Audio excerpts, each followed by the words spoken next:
What's up, guys? Welcome to the stream. I had a little trouble just now, and um,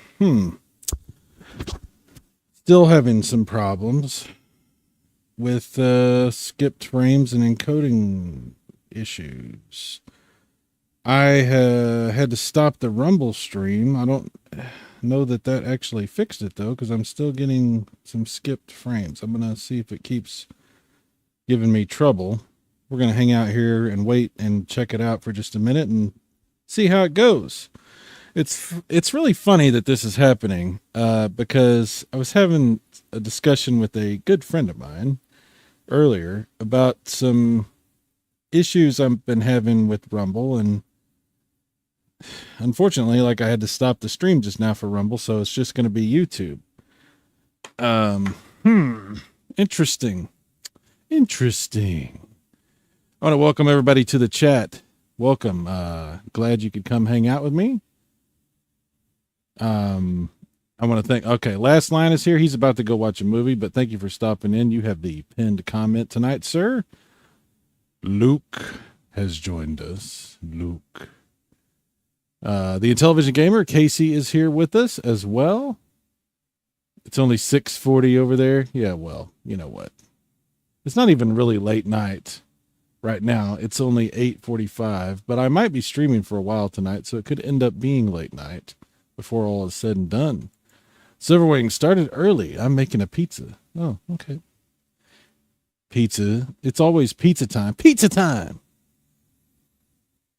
It's late for him. He's an old man. Shut up. How dare you, Last Line. Go get scared and pee yourself in the movie theater. I swear. There's some people. Sheesh. Luke says, no time is last for Cy. He streams at 3:21 in the AM. Yeah, I stream whenever I want. I do what I want. Whatever. You don't know me. Yeah, it's early for me. Apocalyptic Minister joins the chat. What up, Cyrus? Long time. I'm here, brother. What's up? What is up? End of the world priest. Early, late. They're all the same for Cy. I thought that transition looked choppy.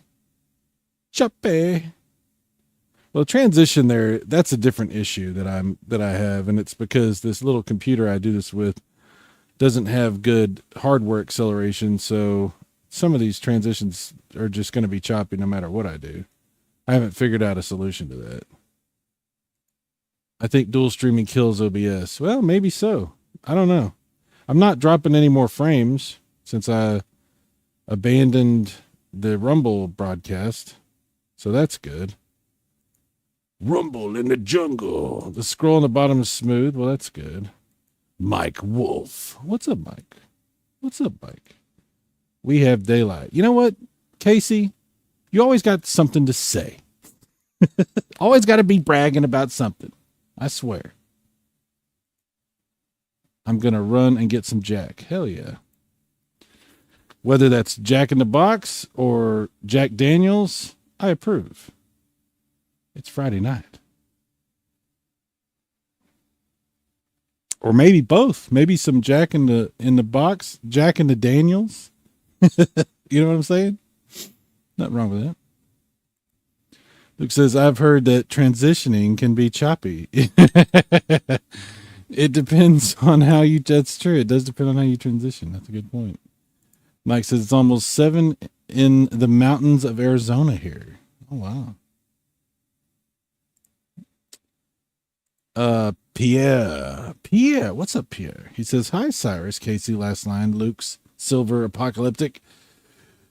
Whew, it's a lot. Yes. Thank you, Pierre. Au revoir, Pierre. All right. No real plan tonight. I was talking to Luke earlier. I picked up the Atari 50 collection for the Switch. I already had it for PS5, thanks to a good friend of mine, Luke. But you know what? I was like, it's on sale. I really would like to have the Switch version for portable and home reasons, and just to sort of consolidate my Atari stuff here. So I got it.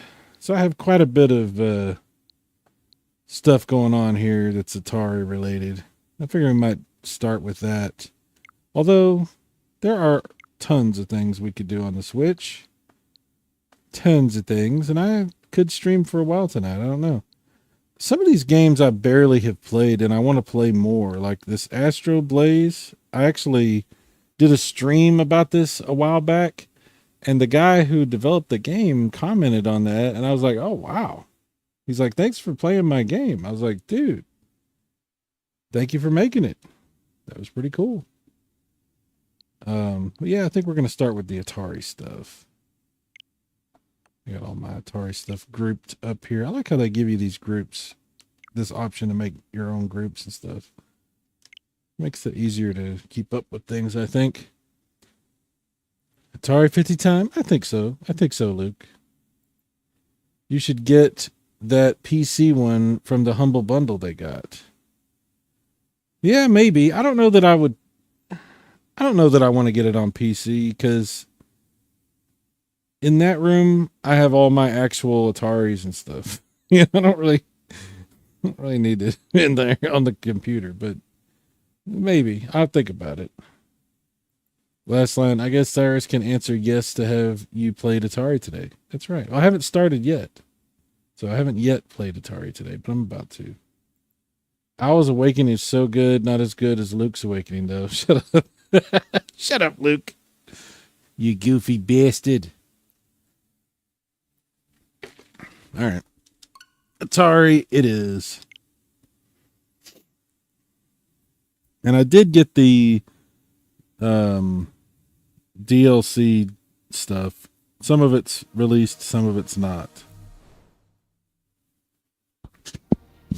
But I paid for it all. It was all on sale. Digital Eclipse. I'm so sensitive to photos. I have photosensitivity. Every time they take a picture of me, I look fat. Oh my gosh. Oh my goodness.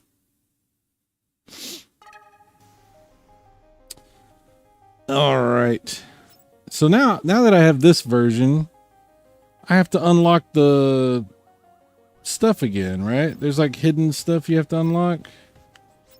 So I'll have to do that again. Here's the new DLC, the first pack. The other one's not on here yet. But this is the new stuff. Right here. Rot Sahara. The original influencer. From arcade innovation to console domination, Atari defined interactive entertainment for millions of people. Over the years, the company's legacy has been extended and preserved by programmers, players, and ardent fans who identify as both. Born in the arcade. Not only did Atari design and manufacture games in the 1970s, but the company also maintained machines at locations around Northern California as an extra source of income. A steady stream of new coin-operated titles became essential to the young company's success. I love this little history stuff they do. Isn't that fun? It's so fun. It makes me feel good. Not just busting makes me feel good. Also, reading makes me feel good. The Switch is awesome. Nintendo finally could be a person's one and only console. Yeah, absolutely. Absolutely. Mike Wolf, Cyrus Martin Entertainment, LLC. Yes. The birth of Breakout.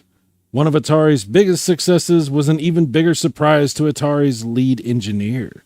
Al Alcorn, something that sounds like that, explained how Breakout came to be. Visual storytelling. Arcade games with simple graphics often use the cabinet's marquee and side art to convey a story for the game. For Breakout, the images of a prisoner smashing their way through the logo suggested an exciting escape narrative that merely seeing a ball bouncing into bricks could not. Fair enough. Look at that. So violent. This game encourages criminals to commit crimes. I'm so scared. I can't believe they would allow this. Yeah, see, I got a lot of stuff I got to do to unlock things. Destroyer. There's a lot of stuff here, man. 1976 was when Breakout broke out. That's right. That's right. That's right. Destroyer. In Mike Albaugh's naval action game Destroyer, players use a dial to adjust a horizontal depth line, then attempt to drop charges to the undersea targets. The similar, but simpler Canyon Bomber with no ship speed or depth control would appear in arcades same month. Wow, I didn't realize that. I did not realize that. Destroyer. Oh, what did I just do? I hit the wrong button. Okay, I'm gonna go back. I don't know what I was hitting there. I get confused about the buttons on Switch because it's different than everything else. A, B, X, and Y and all that. Okay, X. That's X. Okay.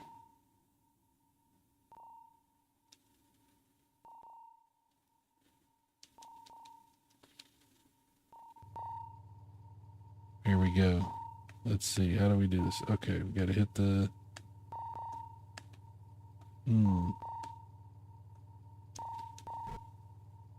Got him! Can I get him? Oh, I got him. Hell to the yeah. Oh, I didn't get it. Oh, I didn't get... Oh, I did get him. Okay. Yeah, I missed him.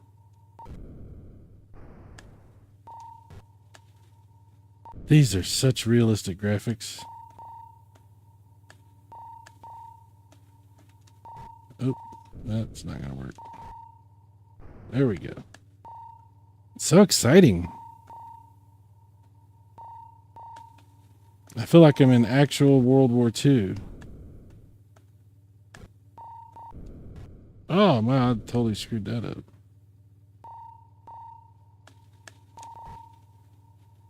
Got him. You can run, but you can't hide. Yeah. Where you guys going? We're going fishing. This summer, Arnold Schwarzenegger. Let's see. Jim Belushi. Louis Gossett Jr. And Ralph Macchio star in Destroyer. Get down!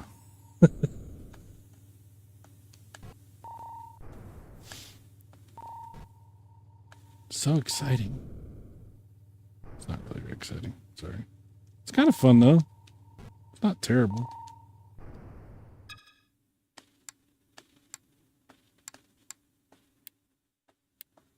You can make the screen bigger. Make it big now. Turn the filter on and off. I like how they give you all these options. Dip switches. Oh. Cool. Destroyer. Neo Breakout is fun. Yeah, it is. I like all versions of Breakout. You sunk on my battleship. Whether you're a king or a little street sweeper, sooner or later you dance with the Reaper. Born distracted. Haven't seen you in a minute. What's up, dude? Sigh, you sound so enthusiastic. I'm happy.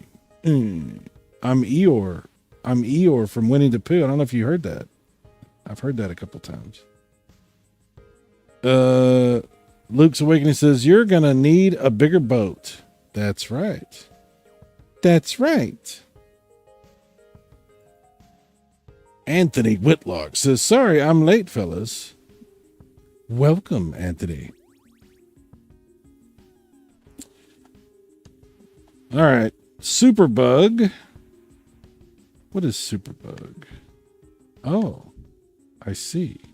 It's not what I was thinking. It's a car, not a bug. It's the bug car. Aha, aha, he, aha, oh, aha. Let's give it a shot. What do you say, ladies and gentlemen? Oh, wow. How does this work? Okay. Oh, there we go. I'm trying to figure out the controls and I'm running into stuff. Sorry. There's two. Okay.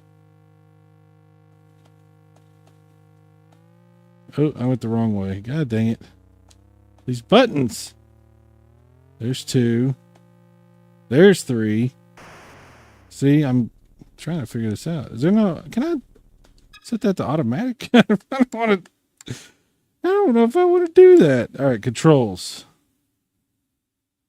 No. God dang it. I don't know if I want to play this.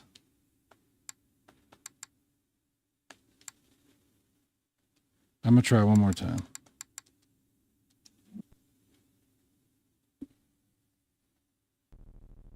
Let's do this. Come on, how do I go to one? Okay, 1, 2, 4. Why does it go to 4? That doesn't make sense. 3. Okay, why is 3 up there? Ugh, these controls. Ugh.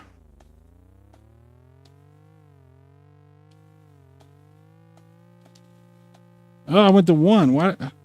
This is so confusing. Forget it. I can't do it. I could change the buttons. I should change the buttons, but I don't want to play it anyway.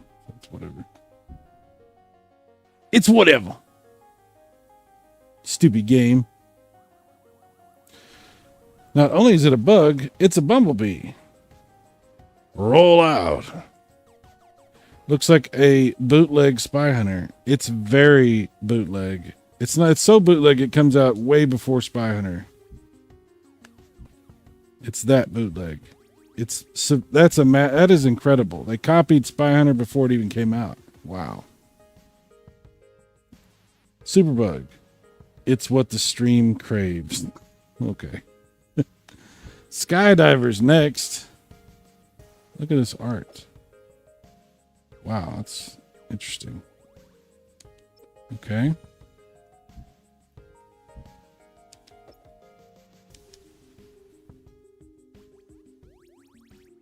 Okay, can we play it? Yes, there we go. Okay. Ready? Okay. All right, how do I start? There we go. Wow, that is some good music right there. How do I start the game? Oh, it is started. Is it? No, it's not started. What the hell? How do you start the game? I'm pressing like every freaking button. I gotta... Okay, hang on. Let's see what the controls tell me. Start is... I'm hitting that button. It's not starting the game. Start. I'm pressing it.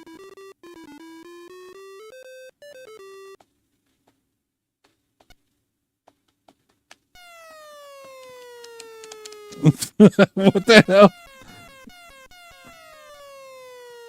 How does it work? I'm pressing every button.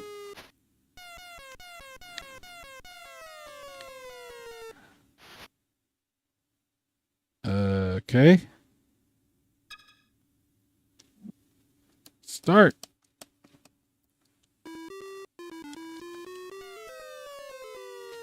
Every freaking button, nothing works. Okay, one more time.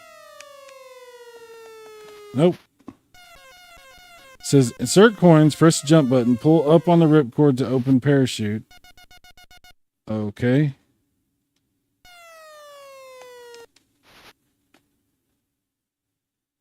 Okay, wait a minute.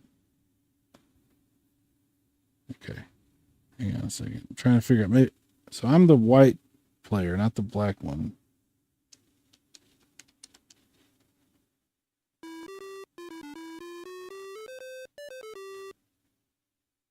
I think.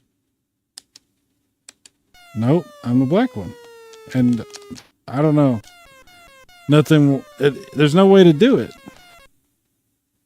I give up. Whatever. Wow, we're 0 for 2. We're 0 for 2. I don't know how to play these games. I'm following the directions. It just doesn't seem to work. Or I just don't understand it, I guess. I hope Digital Eclipse does something like this for Intellivision. Well, hopefully not like this. I'm sure they will. Wouldn't make sense for Atari to buy them if not. I hope so. Last line, it would be great to have one of these for them too. Read the manual. I read the instructions, dude. I read the instructions. I saw the controls. Look, I'll go back in. Look, watch this. See, it has the instructions on the bottom of the screen, right? And then if you go here, you go to controls, it tells you what the controls are, right? Left, right, release from plane, open parachute, right stick down. Okay, so we're going to try this again. We're going to try this one more time. Let's see how it goes.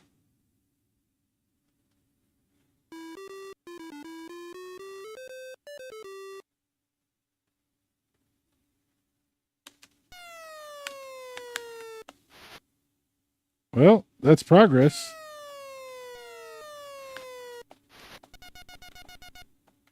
You know what? I think I got it figured out.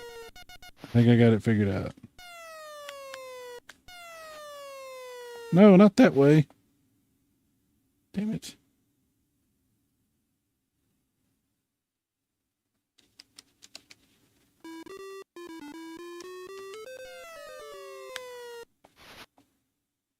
Get over there. Why is he not going?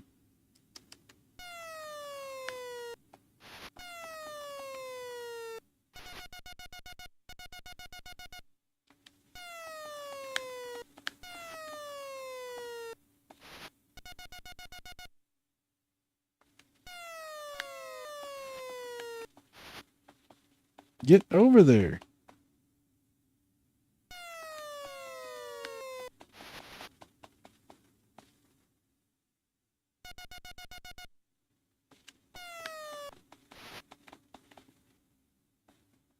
I'm actually figuring this out, believe it or not.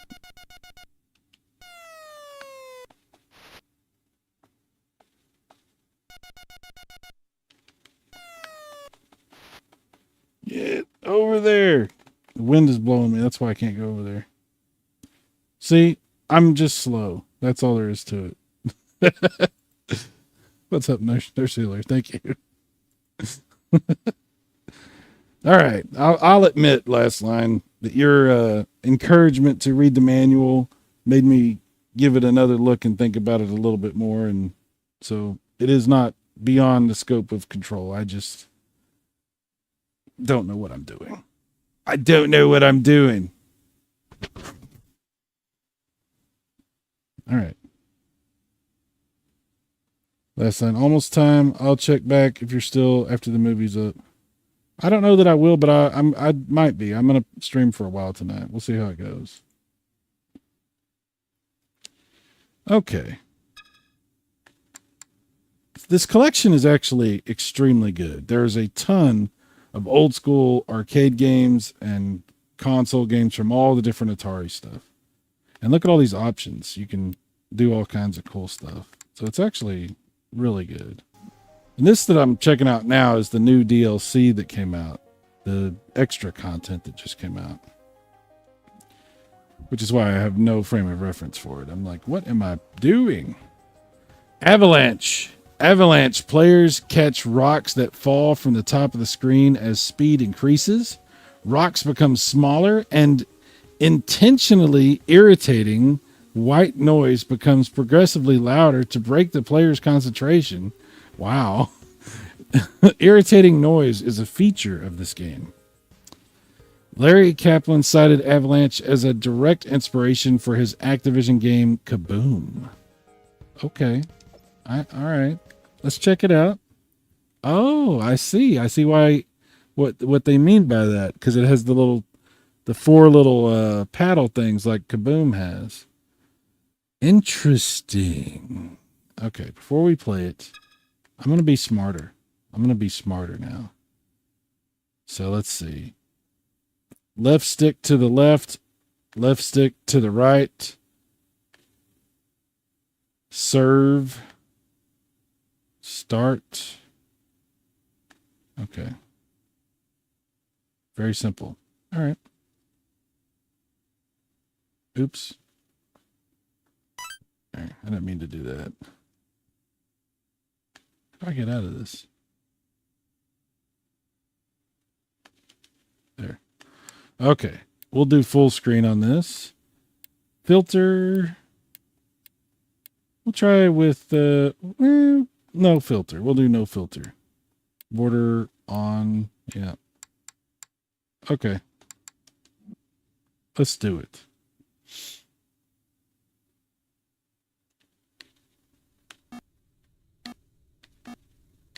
I'm worried about this white noise they're talking about.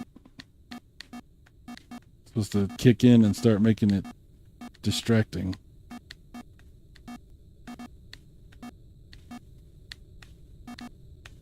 Oh, dang. You would think with all these paddles it'd be easy, but you can still miss them. Oh, see? Almost missing them.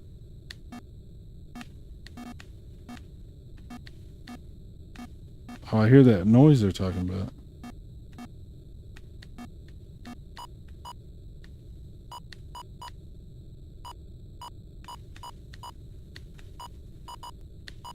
It's like a low rumble. Oh. Oh, damn it. All right. By the way, unfortunately, Rumble's not working right now as far as my stream goes. We're not streaming on Rumble. This was not planned, although I was talking earlier with a friend of mine about some frustrations I have with Rumble. And I was like, I don't know if I'm going to be able to keep dual streaming because I'm having some issues. And I had some major issues today, which prevented me from dual streaming completely. So we're only on YouTube at the moment. Sorry about that. All right, let's try this one more time.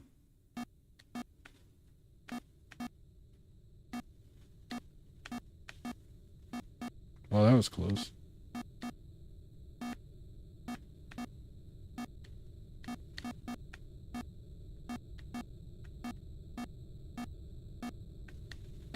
Since I finally got my Atari Max flash cartridge for my 5200, I can finally play Kaboom on the 5200 itself, which I have done a little bit of, and it is very similar to this.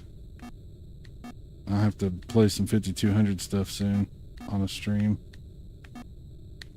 Oh, damn you.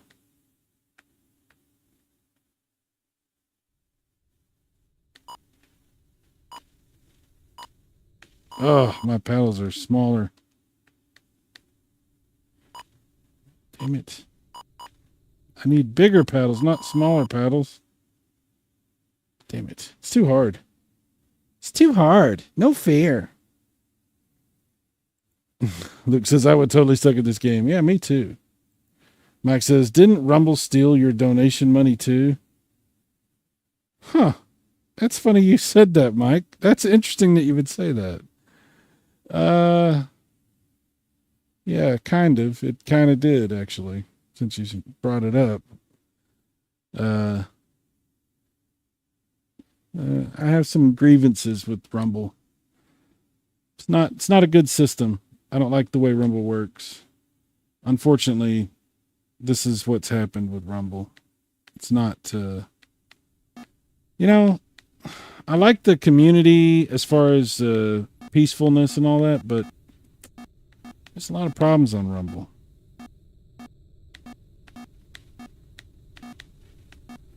I'm not saying I'm done with Rumble or anything like that, but I'm definitely having some trouble there.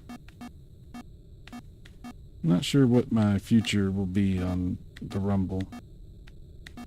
Not out of choice necessarily, just because of what it is.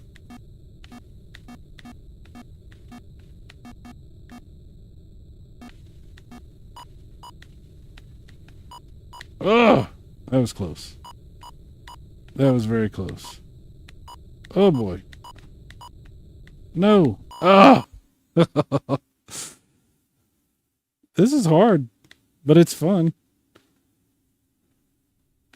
I need bigger paddles though. This is BS with these little bitty paddles. There's no way for me to do this, man. Once they shrink you down, you're screwed.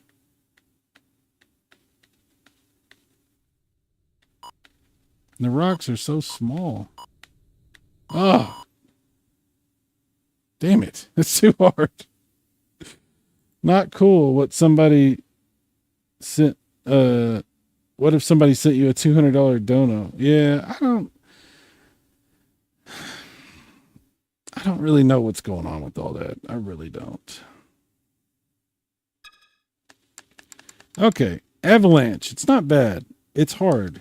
It's not bad.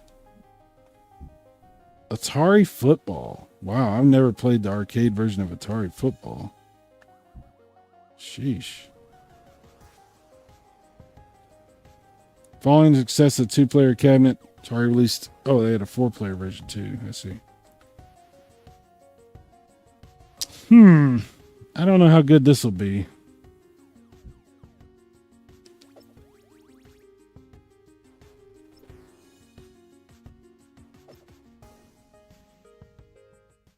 Wow, look at that. Oh my gosh. Oh, it's literally X's and O's. It's literally X's and O's.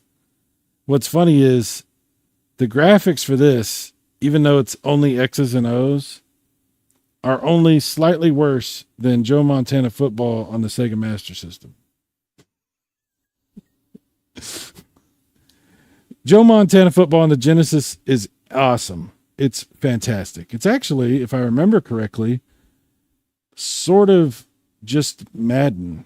It's like the same game as Madden. Like Sega was trying to put together their own football game and they had a bunch of trouble and they ended up scrapping what they were doing and just paid Electronic Arts to just let them use Madden and call it Joe Montana Football.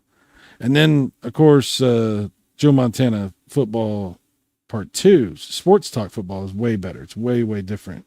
Much, much better. And it's not a direct copy of Madden. But anyway, random thoughts. Kamikaze sound waves. What's up, Big Dow? Whoa. What's up, dude?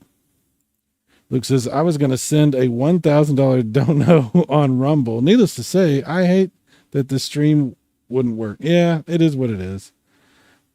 I'm going to keep tinkering around with Rumble and see if I can make it work a little bit better. What I was trying to do, and probably what screwed me on this particular stream, was I was trying to set Rumble to stream at a lower frame rate and lower bit rate just to free up some of my upload bandwidth, which is what the problem that I've been having is.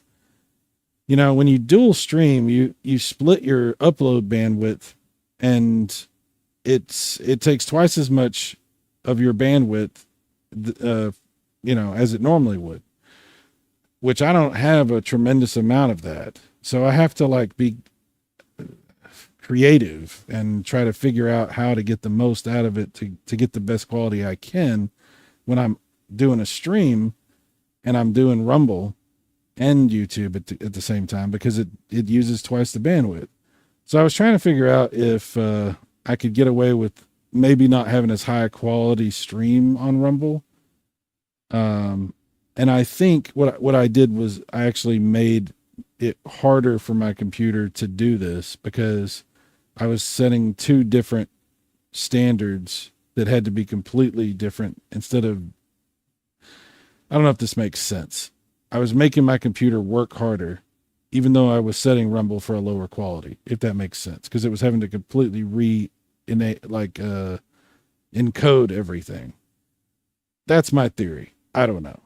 It might not be true, but that's what I think is going on with that. So I was having problems without doing that, and then I had problems doing that. So I got to figure something else out. Otherwise, I don't know, man. I don't know what I'll be doing with this dual streaming stuff. Not sure.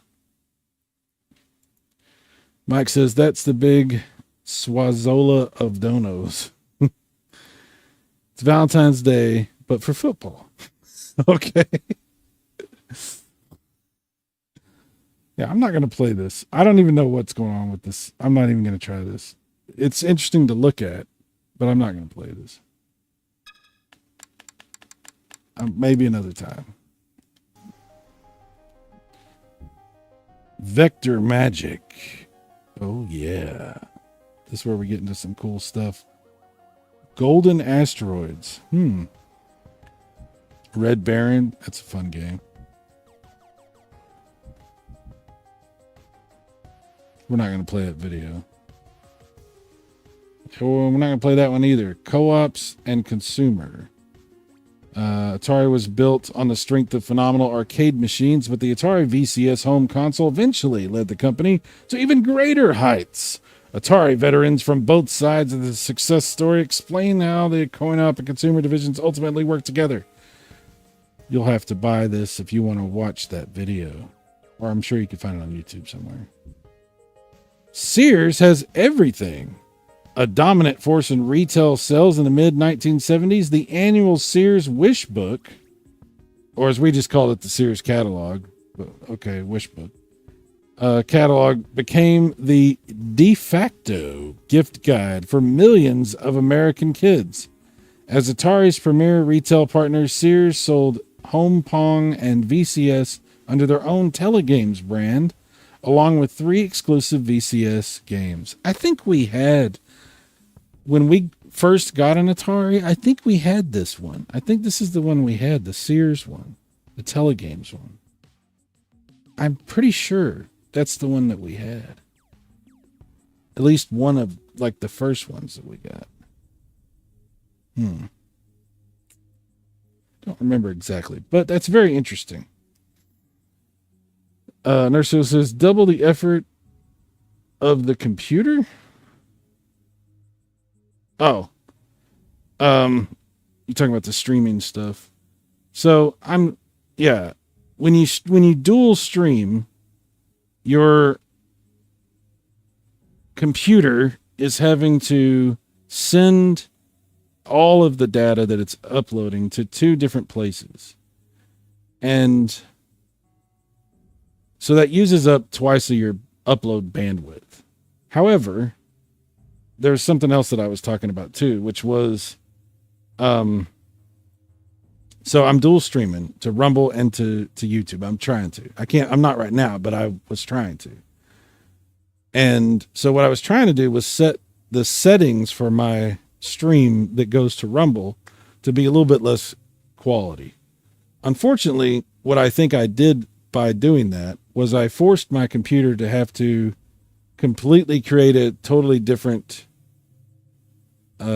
stream of video that's going to Rumble as opposed to what would be going to YouTube. And that was like incompatible as far as like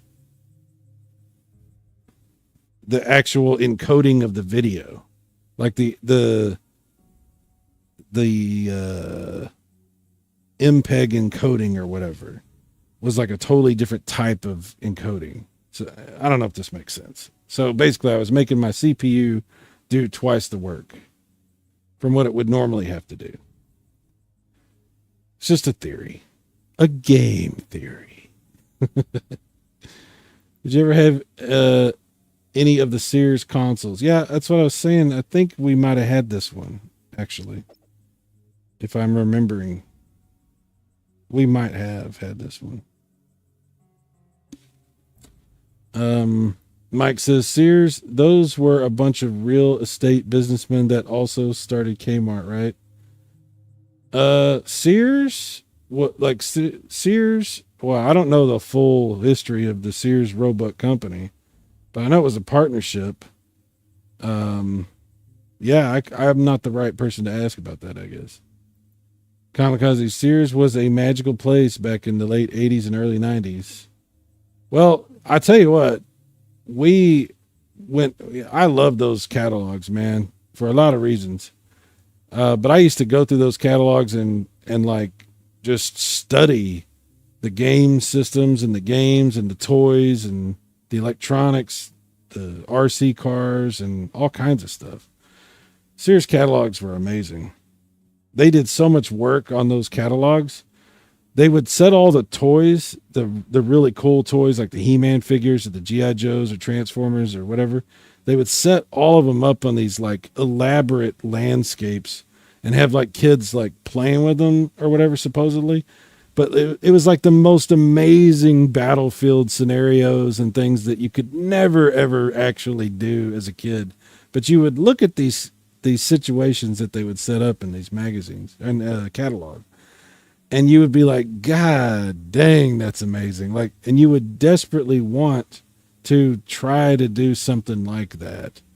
But you had no hope of ever making anything that amazing. But it definitely inspired your imagination to be like, I have to have whatever I can get. That it sold a lot of stuff. They knew what they were doing. They knew how to sell stuff. They were very, very good at that. He said it put so much overload on it, OBS goes nuts. Yeah, exactly. Sir Wing, Sears doesn't have everything now. Yeah, Sears.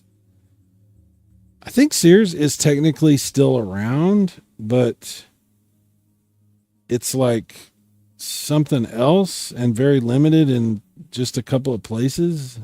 But once upon a time, in my hometown, we didn't have a whole lot, but we had a Sears catalog store, and we would go down to the store and you could look at, they had all these catalogs set up in there, and you could order stuff and they would have it sent to that store, and then you would pick it up at the store. They would call you and you would go pick it up when it came in.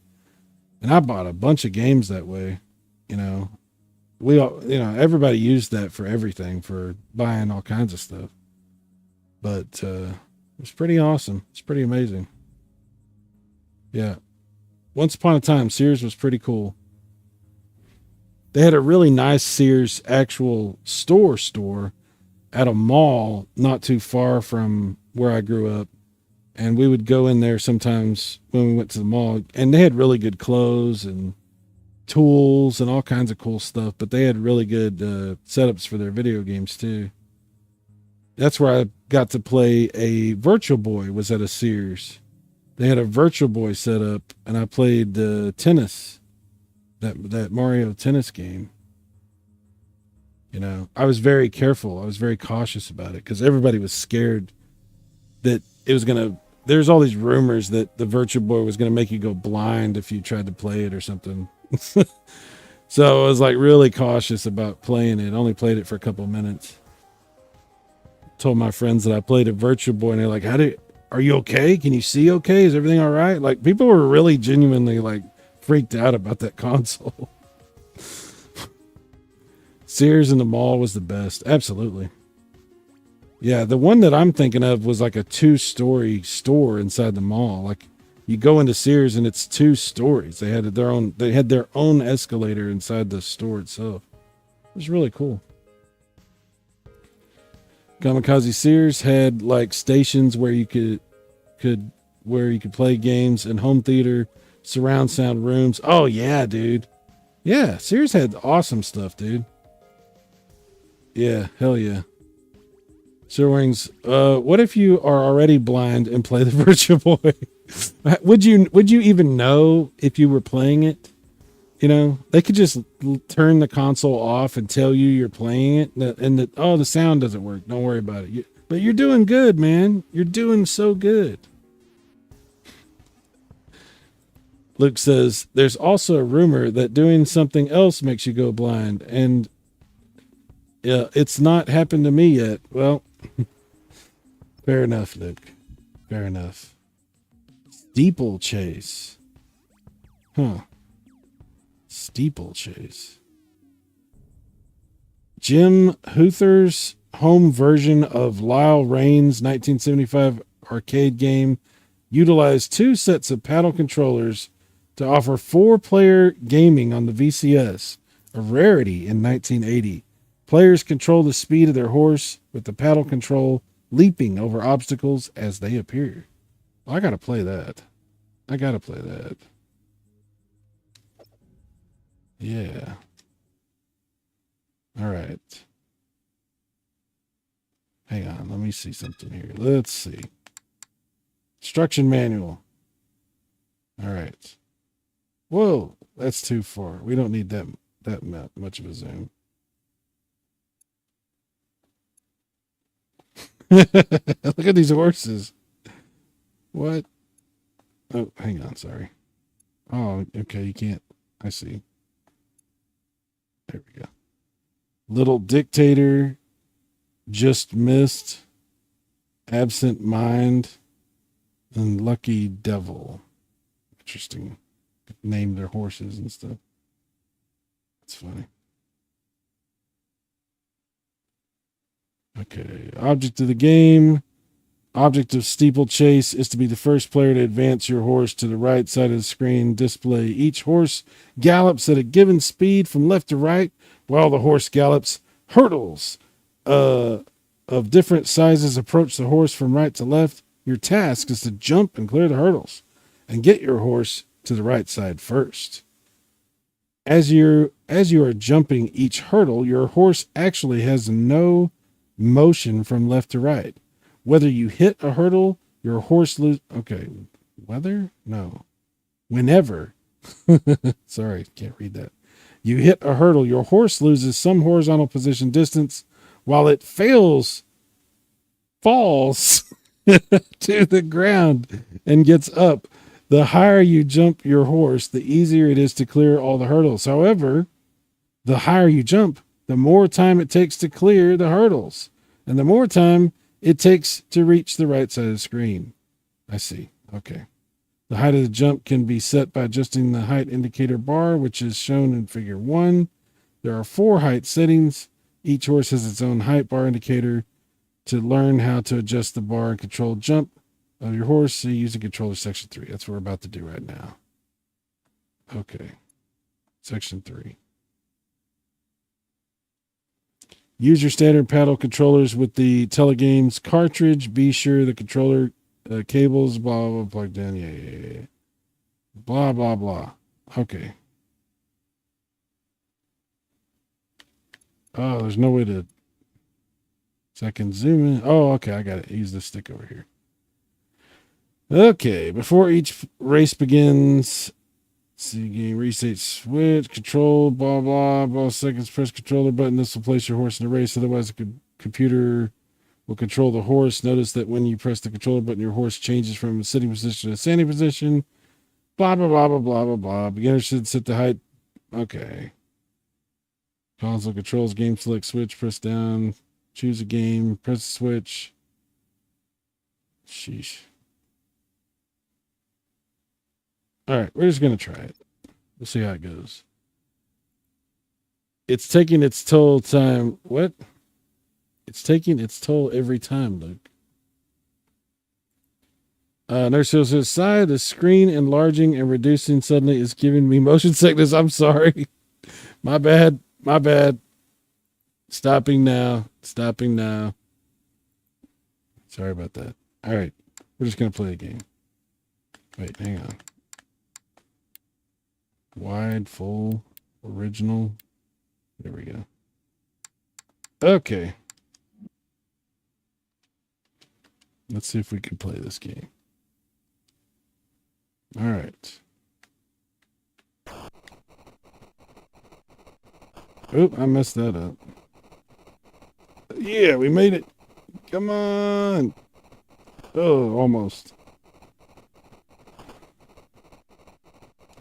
Oh. Oh, wow.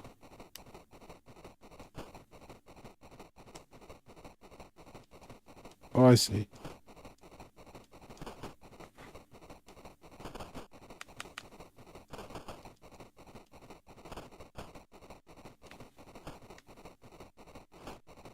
I'm terrible at this. I am really terrible at this. Ah, damn it. I can't time that. Wow. I'm absolutely awful at this. There's something I'm not understanding. There's something I'm not understanding.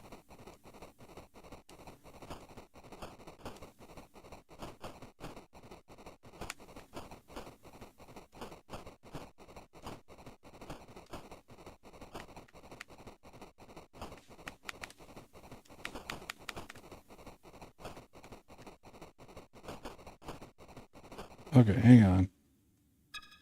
Something I'm not understanding. Controls. Oh, wrong button. Okay, decrease jump height, increase jump height. Ah, that's what I wasn't getting. Okay. All right. Let's try this again.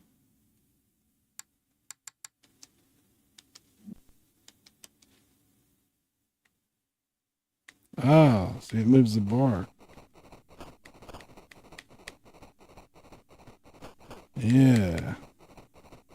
Oh, I missed the timing.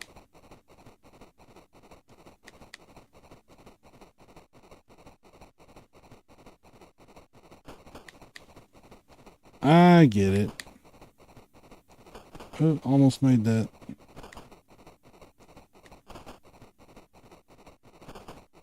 Oh, almost.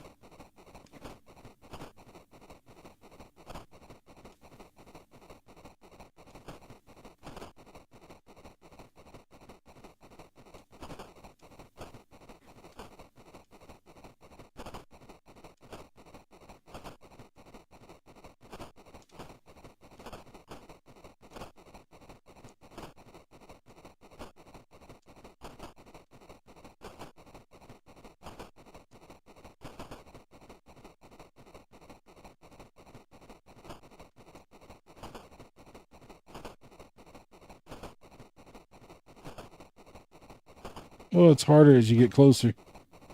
It's so much harder on this side of the screen. Ugh.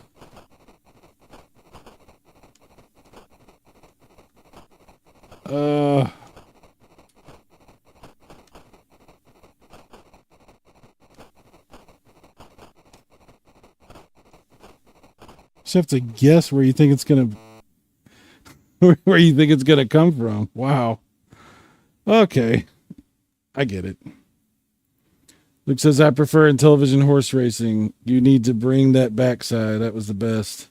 Well, I kind of handed that off to Casey. He's kind of taking over the horse racing thing. Bro, it's a button. Shut up. Play Elden Ring or Dark Souls. I would donate so much to watch your experience from to a FromSoft game. Yeah. One of these days, maybe I'll do that. Maybe I'll play one of those games. You know, I'm not big on those types of games. I don't know. Maybe I would be. Maybe I could really get into it if I just sat down and just gave it a good college effort, as they say.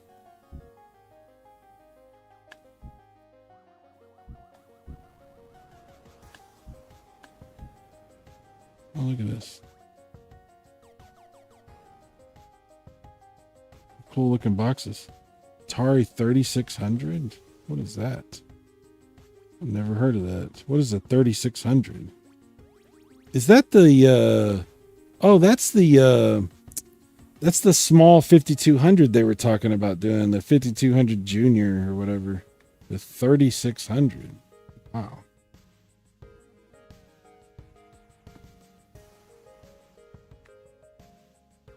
$3,200. Huh. That's interesting. Oop, I hit the wrong button.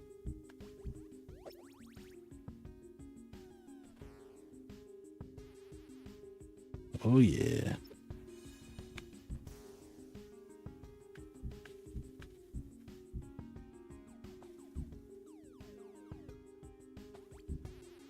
Berserk. Here we go. This is the arcade version of Berserk. This is a game we played a lot. We played I don't think it was called Berserk. It had a different name, but we played this on the Apple II. We had a Laser 128 Apple IIe clone computer, and we played the ever-living crap out of games on the Apple computer. And we had a game that was like Berserk, but I think it had a different name. Maybe not, but I don't know. But we played a lot of it. It was amazing. And I got Berserk not too long ago. I bought the 5200 cartridge version of it, and it's really good. It has voice and everything. It's really nice. And then there's a game that came out as a homebrew on the Intellivision called Robot Army, which is Berserk. They just call it Robot Army, and it uses the voice module, and it is fantastic. And it might be my favorite version of Berserk, but maybe not. You gotta check out this arcade version.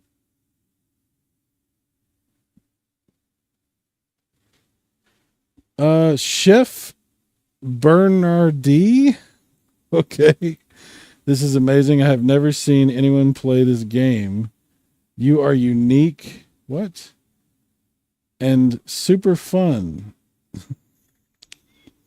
Oh my God. Am I getting trolled? What is this? You are unique and super fun. Anywho, I sincerely hope everyone has a gun-filled live stream. What? And it continues to be great for one and all. Okay. Fun, not gun. Sorry. Yeah, that was a little weird. I was like, what is going on here, Chef? Play Bloodborne. Yeah, I should play Bloodborne at some point. Silverwings, I wish I could have a gun-filled live stream. Maybe not. It depends on what that means exactly, right? In what way is it gun-filled?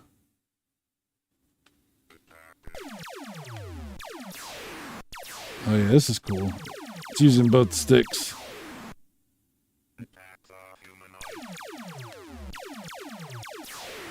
Yeah. Got full voice and everything. No, not the happy face. Get away, happy face. I do not consent. It's happy. It's fun. It's Happy Fun Ball.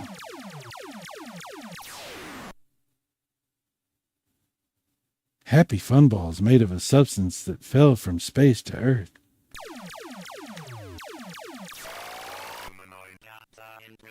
Do not taunt Happy Fun Ball.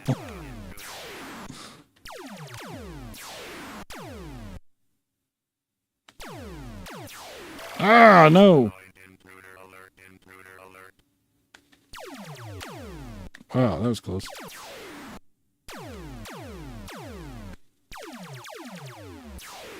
$5,200 version is almost exactly like this.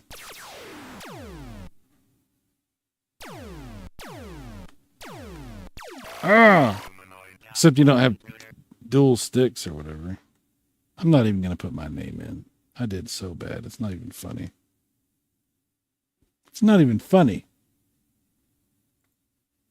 I messed up. Sorry. Well, that's okay. Nobody's perfect. Don't worry about it, Chef. Luke says, if you play Contra, it's gun-filled. That's true. The happy face of death. The happy faces of death.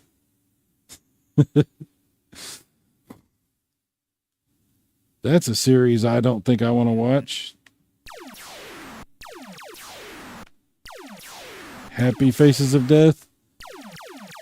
It'd be like those people on the first... Remember that 1989 Batman movie? When he gasses everybody, or he gives them the chemicals. That lady, the news reporter lady, she dies, but she's got a big ass smile on her face. Smiley.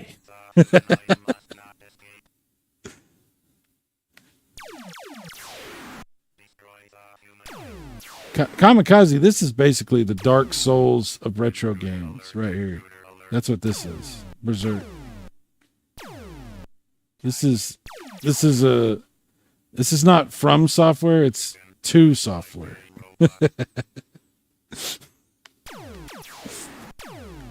Oh. No, do not want.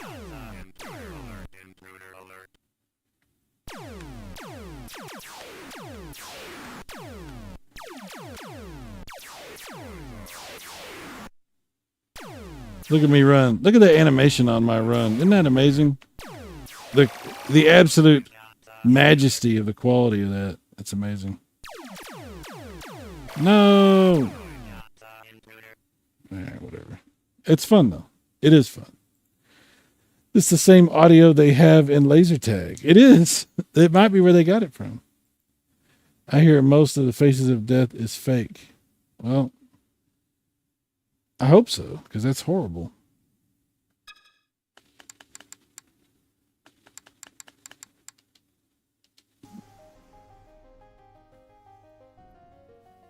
I bet I can beat it. I bet you could too. Someone says, intruder alert, intruder alert. Shut up. Jim Carrey. The Battles of Berserk. Oh, yeah. Remember this? On April 3rd, 1982, 18-year-old Peter Bukowski played Berserk at Friar Tuck's game room in Calmert City, Illinois, then collapsed and died shortly thereafter. Coroners determined an undiagnosed heart condition was to blame for his passing, not Evil Otto. But facts cannot stop urban legends. Yeah, I don't know if y'all remember that story about that guy. For a long time, they're like, oh, the Berserk killed a dude. Nurses, I've had a blast watching the games past bedtime. Thank you for coming and hanging out. I definitely appreciate it. We will have to talk again soon. Thanks for coming. Gators. That will become the new sign off for the channel. Gators. Good night. I got you. I know. It's fine. Not gators. I will still use gators. I like that. Frenzy. Oh, see, that's what it was. That's what it was called. So we were actually playing the sequel to Berserk on the Apple computer. We were playing Frenzy all the time. That's right. Damn. I wish I still had that computer. I wish it still worked.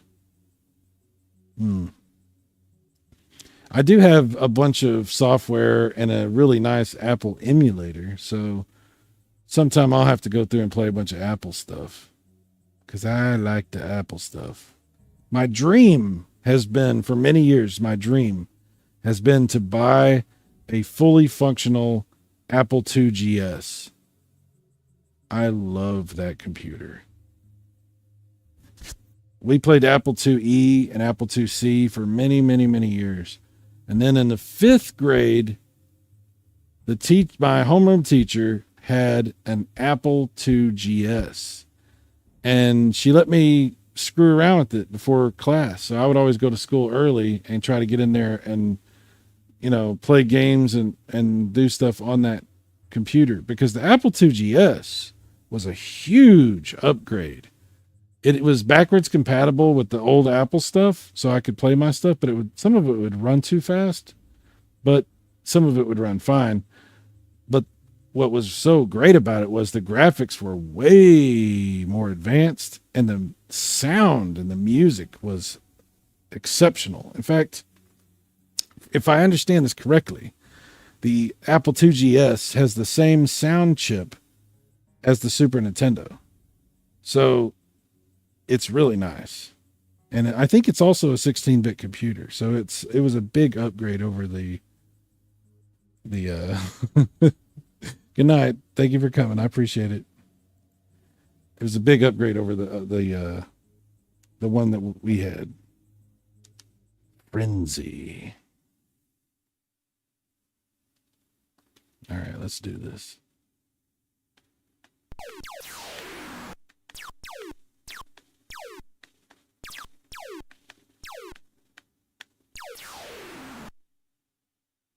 Animation's much better on your character.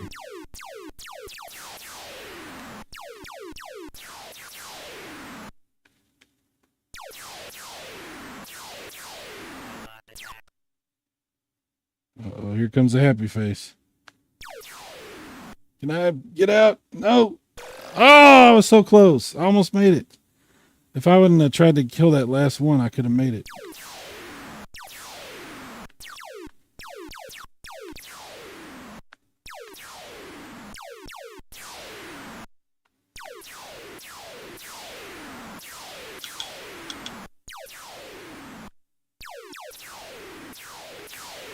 No.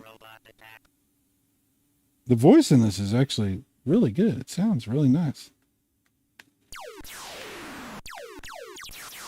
Ooh, bouncy lasers. Oh, I didn't realize I could shoot through the stuff. Okay, run. Run away. Ha! Shock it long and shock it hard.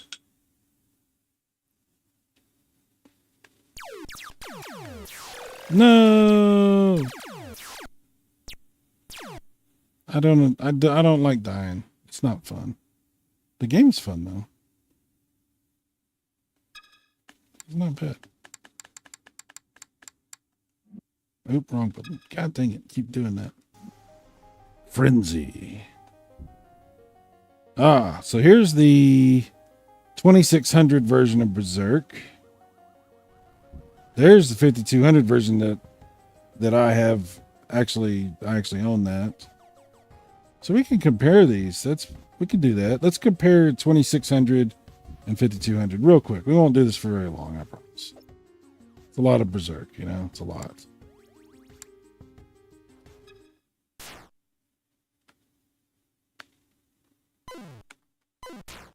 Wow. You know, it's not too bad, actually. It's pretty simple.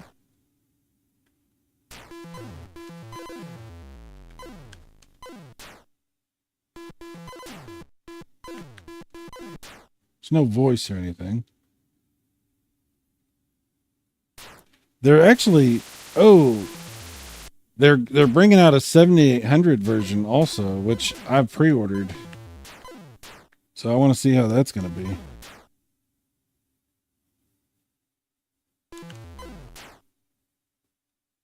I mean, for 2600, it's not really bad.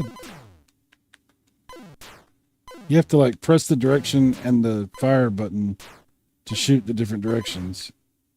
But it's fine. It's not bad.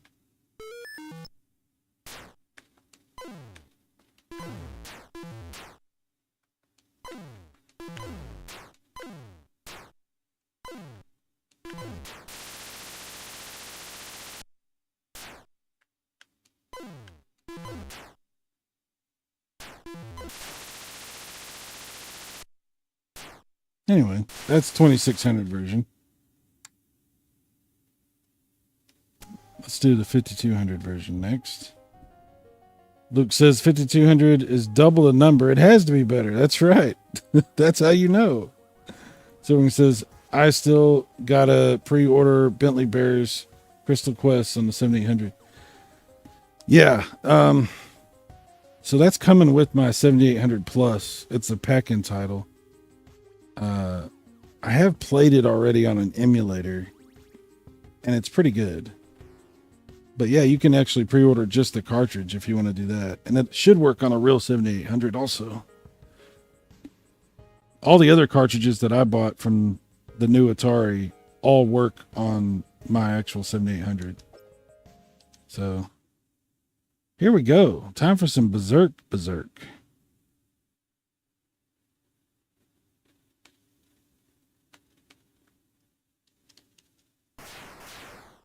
Okay, how does this work? How do the controls work in this? Hang on, I gotta look this up.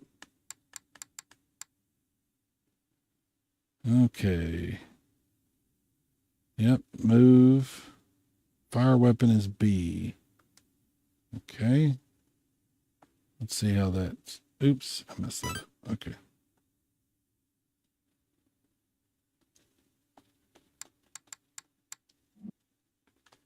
Oh, there it is. You have to press the button and the direction. Okay, I got it.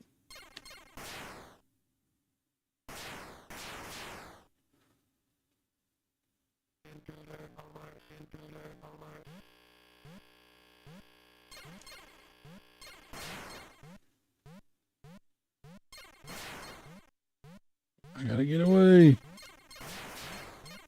No, god dang it.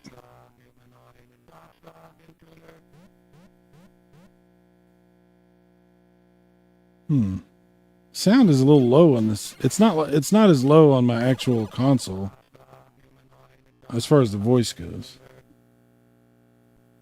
That's interesting.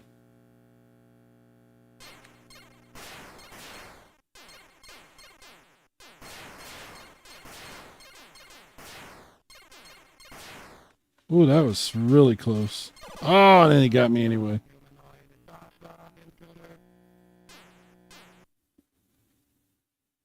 All right, one more time.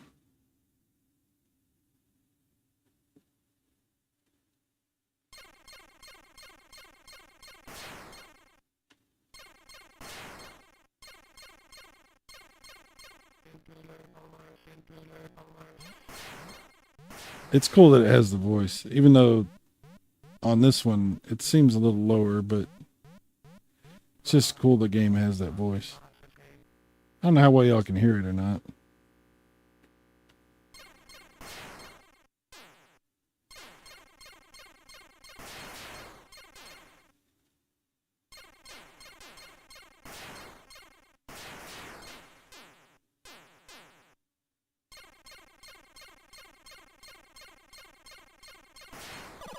Come on, man.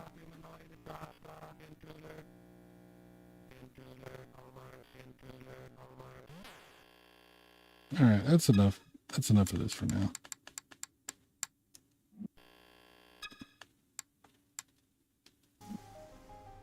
That was a lot of Berserk. We did Berserk Arcade, 2600, 5200. It's a lot of Berserk. Atari Video Cube. I've never played this. You ever heard of this one? Yeah, you're right. Yep.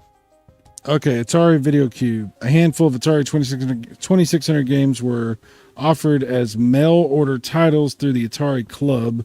The first Atari Video Cube began as an unlicensed interpretation of the 1980s puzzle phenomenon Rubik's Cube. I'm terrible at Rubik's Cube. Oh my God, I've never been good at Rubik's Cubes. But its mechanics ultimately differed. AVC's limited availability makes it a rare prize among modern collectors. All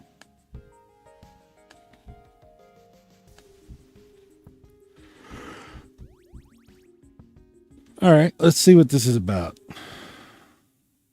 First, I got to check the controls. Move up, move down, blah, blah, blah, blah, blah, blah. Pick, drop colors, and that's the only button you have, so that's all there is. Okay. All right.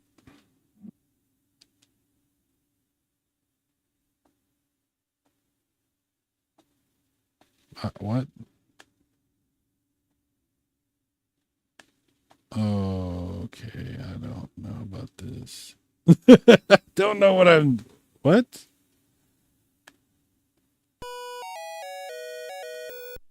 What?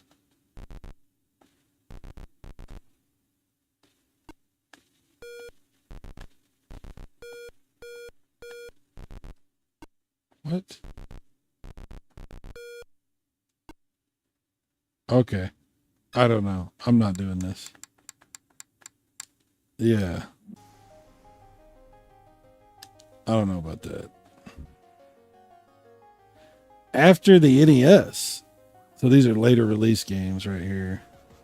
When the Nintendo Entertainment System resuscitated. It's like, what is that word? Resuscitated the console market in the mid-80s. Atari offered the 7800, but continued delivering fresh software to 2600 owners as well. However, as players moved on to new hardware, many of these later 2600 titles had remained underappreciated for years. I'll tell you a game that I bought that was I I saw it in the Sears catalog. Talking about the Sears catalog earlier. It was a game that came out very, very late. It was well into the NES's life. But I didn't get an NES until probably 1989, maybe. Maybe. Around the time that Batman game came out. But so I had a 2600 and a pretty good collection of 2600 games, because I remember I traded and bought some from different people and friends at school. I knew a kid at school that was just, he didn't give a crap about his Atari stuff and he was getting rid of it. And I bought a bunch of games from him for very little, like a couple bucks a piece or something like that. But anyway, they had Double Dragon for the Atari 2600. The 2600.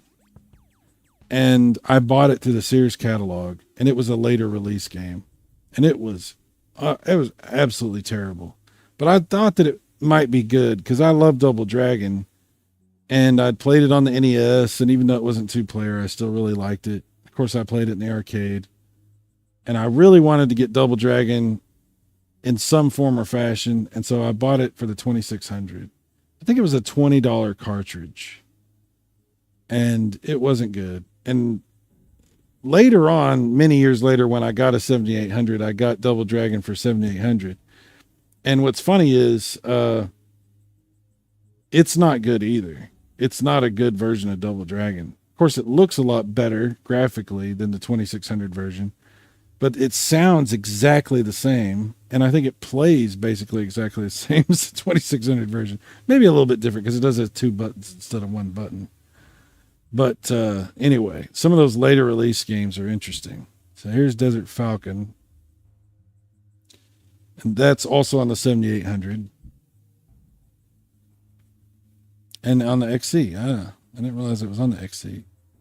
Oh, yeah. Okay, so I think there's a port of that to the 5200 also, because people have ported XE games over to the 5200. So the 2600 version of Desert Falcon, it's not going to be as good as the 7800. Double Dunk. I never played that. Super Football. On the 2600, I wonder what that's like. Here's a question.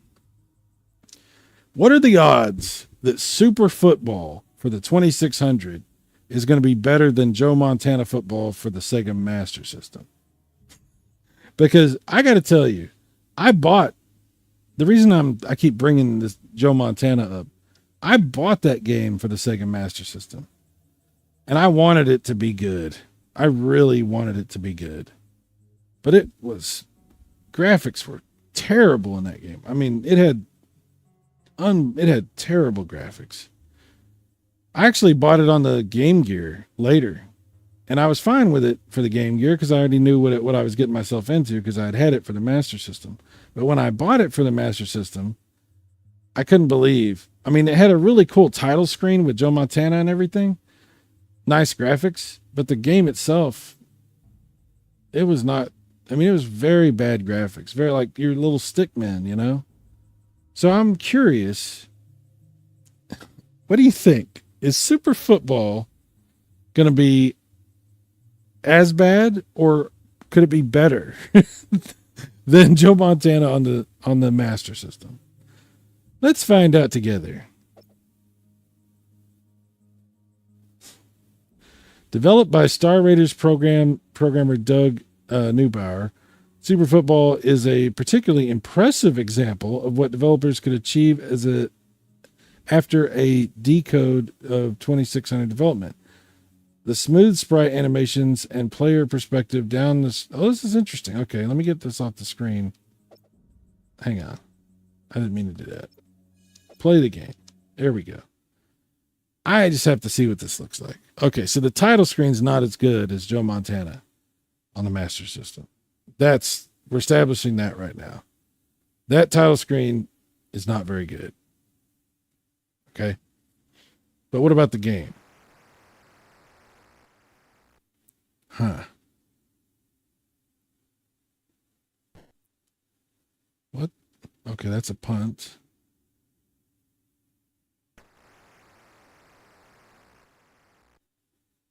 Okay. Oh, that's a nice little effect. Okay, so I will say the Master System version of Joe Montana is a lot better than this. I will say that. It is better than this. But for the 2600, if you needed a football game, I guess, you know, it, it could be a lot worse. So Wings, I played the Game Gear Joe Montana. It was good from what I remember, better than Sonic 2 on the Game Gear.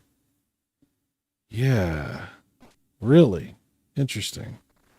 I didn't think that Joe Montana was a bad game necessarily. It just looked very primitive. I was expecting it to look a little bit better. I remember that. And the sound was really bad. I think Joe Montana on the Game Gear is pretty much exactly like it is on the Master System. It might look better on the small screen though. I don't know. It's interesting. Because it's the same hardware, you know? It's literally the same game, just like probably blown up a little bit on the tiny screen. Tecmo Bowl was the big football game I remember. Yeah, Tecmo Bowl was the one everybody played. And Super Tecmo Bowl when that came out. That was the big one. Everybody played that. Bo Jackson was the other one. You know, the Master System before Joe Montana, there was another football game on the Master System. What was it? Man, I can't remember the name of it, but it was basically the exact same game as Joe Montana. I just can't remember the name of it. Actually looks good. They aren't X's and O's or dots. Yeah, like I said, I mean, for 2600, it's pretty good. You don't get the full, like, 11-man team or anything anywhere near that, but it could be a lot worse. This could be a lot worse. Ever play Sonic 2 on the Game Gear? Had to get past the first boss. Hard to get past the first. Sorry, I can't read that. It's hard to get past. You know, I played the crap out of the first Sonic on the Game Gear. When I bought a Game Gear, it came with Sonic. And I don't think I played Sonic 2 on the Game Gear back in the day because I had Sonic, the first Sonic, and I was like, why do I need another Sonic game? Because I had I don't know, it's a weird attitude to have, I guess, but I was like, this is a portable game console. Like, I'm not going to get like too many games. I'm not going to get a whole bunch of games. So if I'm getting a new game, it doesn't need to be like another version of a game I already have. That was my attitude, I guess. So I never got Sonic 2 on the Game Gear. I have played it since. I didn't play it very much. I didn't realize it was that bad. All right, we're not gonna watch this anymore. But I had to know what that looked like. I had to know what that was. Super Football. Double Dunk. Let's see what that looks like. I have to see what this looks like. Oh, we got actual music. This is a pretty cool little intro. That's not bad. Dancing and everything. Oh, look at this.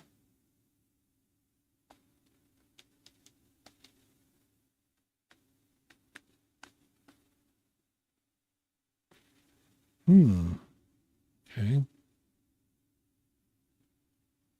Let's see. So you pick one player and computer player. Now, how does it work?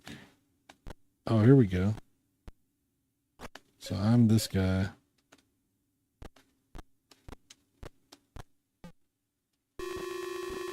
Okay. All right.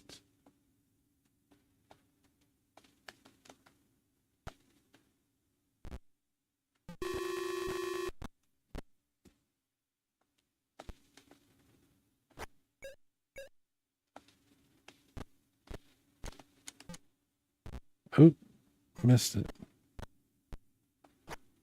Well, it's definitely not,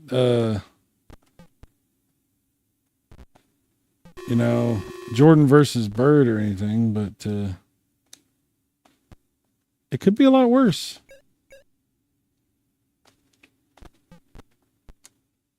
I just don't know what I'm doing on it. Alrighty.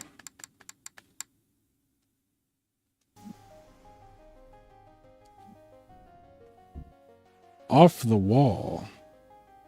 Off the Wall revisited Atari classic Brick Breaker gameplay, adding human characters and power-ups. The Atari 2600 title bears no relation to the Atari Games arcade game of the same name, which appeared 2 years later. Huh.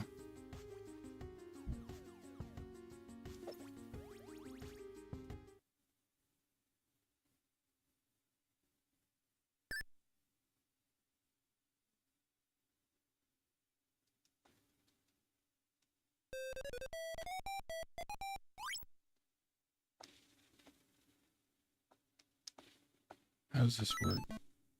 Oh, here we go. Oh. Whoa. Okay.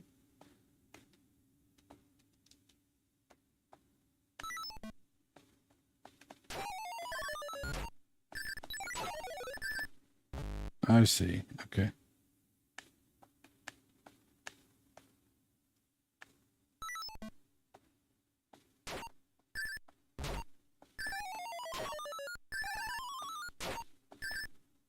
Wow, that's interesting.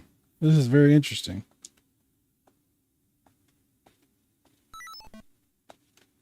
I never played this before.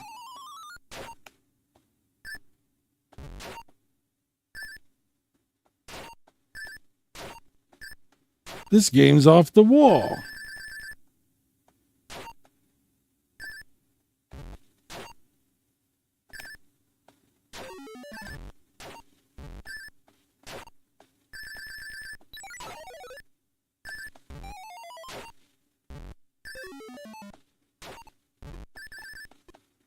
Damn.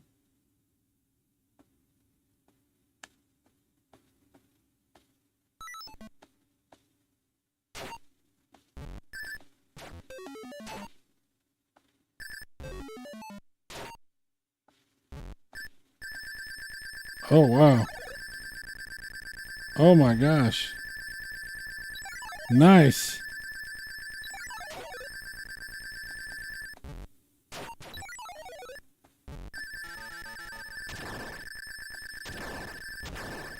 Yeah. Oh. Well, that's pretty good. I like this game. Oh, I'm not very good at it, but I do like it. Okay. Off the wall. How about that? So rings. My Game Gear came with Sonic 2, Joe Montana, and the Majors. The sports games were better than Sonic 2. Only other game I had for Game Gear back in the 90s was Surf Ninjas. I never played that. Luke says they're walking like an Egyptian. Yeah. Is that cultural appropriation? Yeah, something like that. Off the Wall sounds like a game Trump would like. I don't know. Who knows? It's the greatest game ever. Yes, it's the greatest game ever. I'm so good at this game, you wouldn't believe. No one would believe. So amazing. It's pretty good.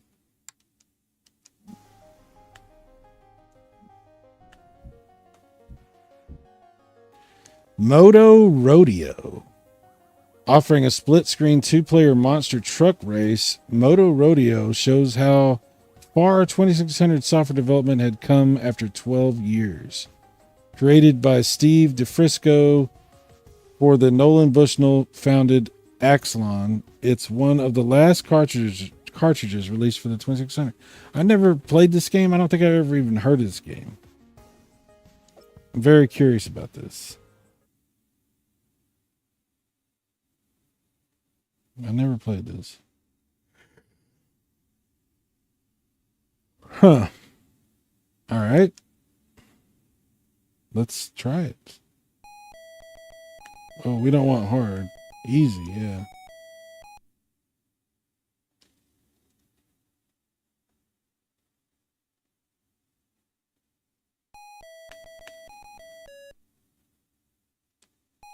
How do I play this?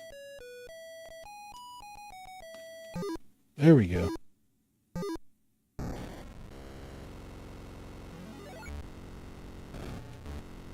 Okay, that didn't work. Whoa, okay. Whoa.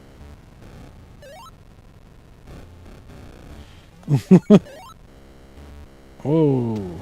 Okay, I need to look at the controls. I don't know what I'm doing. I keep hitting the wrong button. Nitro is up, wheelie is down, spin and air left, spin and air right, accelerate. That's it. Nitro, wheelie, spin, spin. Okay.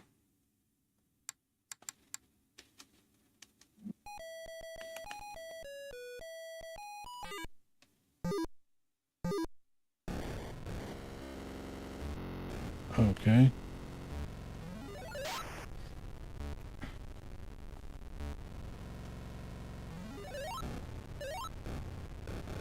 Uh-huh. Okay.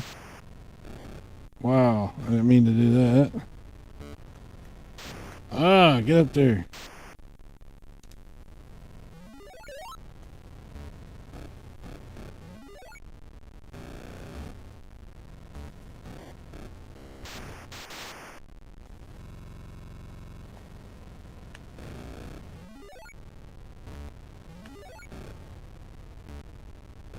Oh, wow. There's a lot of tricks you can do.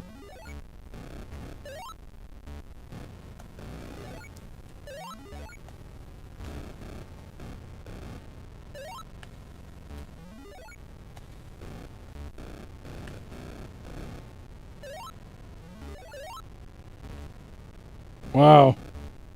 This kind of reminds me of that skateboarding game. What was that one skateboarding game on the 2600? For some reason it reminds me of that.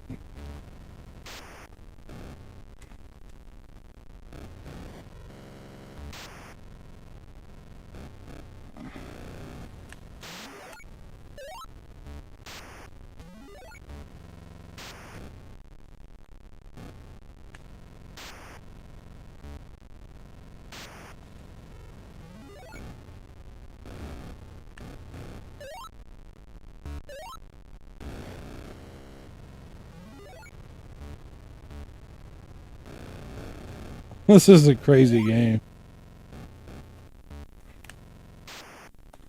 Come on.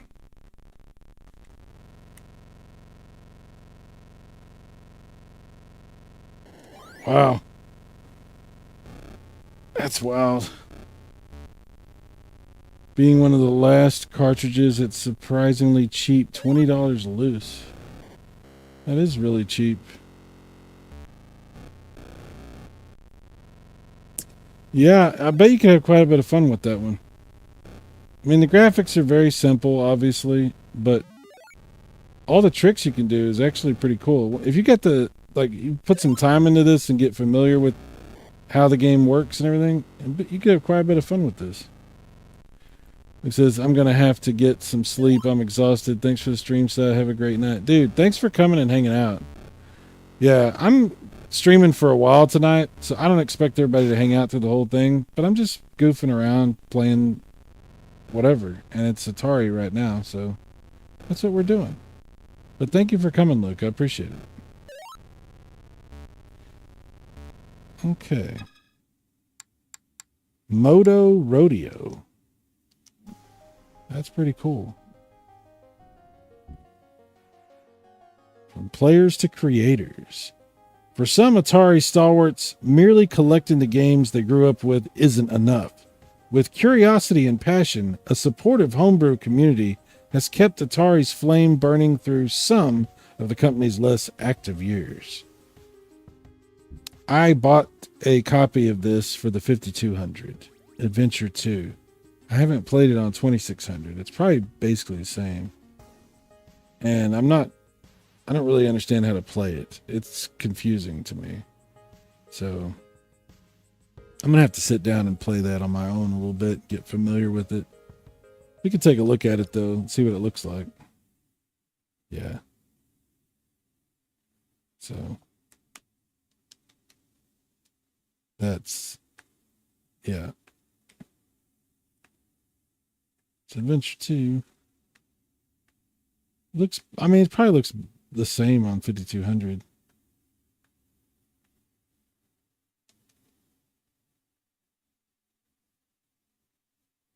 I might look a little bit better. I don't remember because I only played it a little bit. I haven't really put very much time into it. I've never understood the adventure games, Adventure 1 or 2. Just don't really understand. I didn't have them growing up, so I'm not really familiar with how they operate.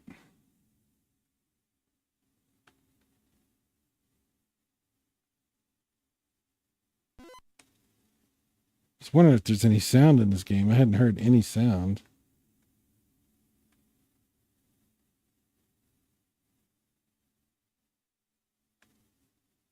I have no idea where I'm going.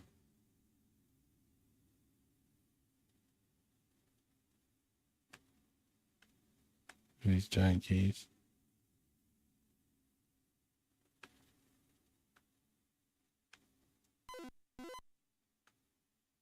Yeah, maybe I can.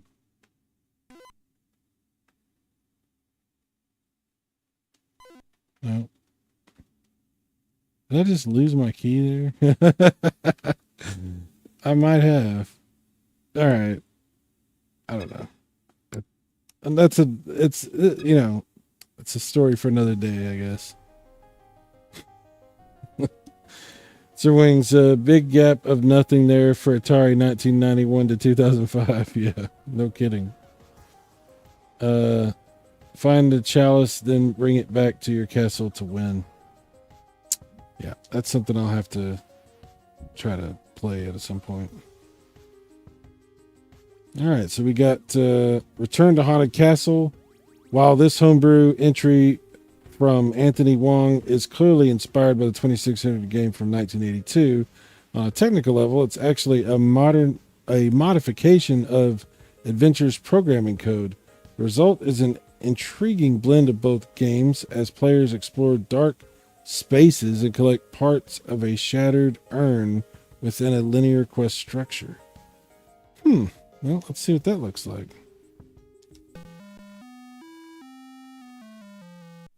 Music. Nice. Let's see. Let me take a look at the controls.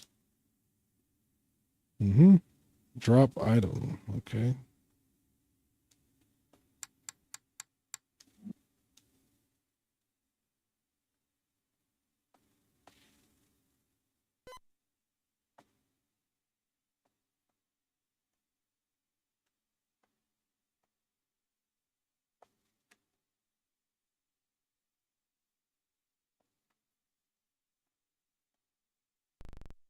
Whoa. The hell?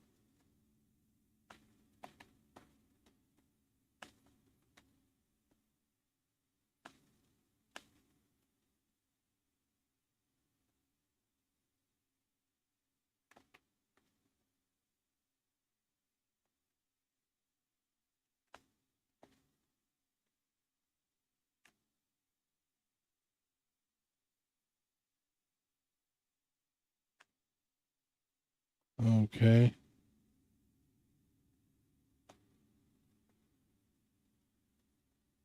Huh.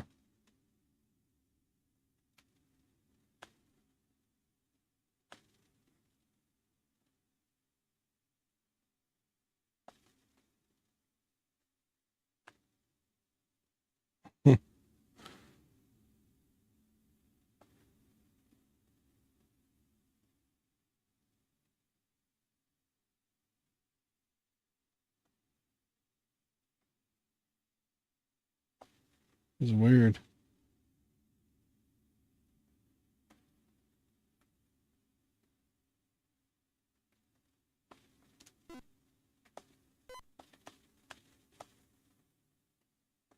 I don't know what I'm doing. Interesting. All right. Have to try that. Like I said, I put some time in on some of these. I don't know. Searching for prototypes.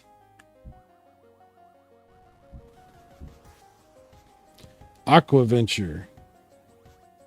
Aquaventure's origins are murky. There's no official Atari record of the undersea action game, but the prototype has been traced back to 1983. Likely a victim of the game industry crash, it wouldn't see an official release until 2005 and was issued on a cartridge by Atari in 2023. Okay. Oh. Oh my. This is what I'm talking about right here. Now. Oh, I got killed by a fish. Damn. These fish are deadly.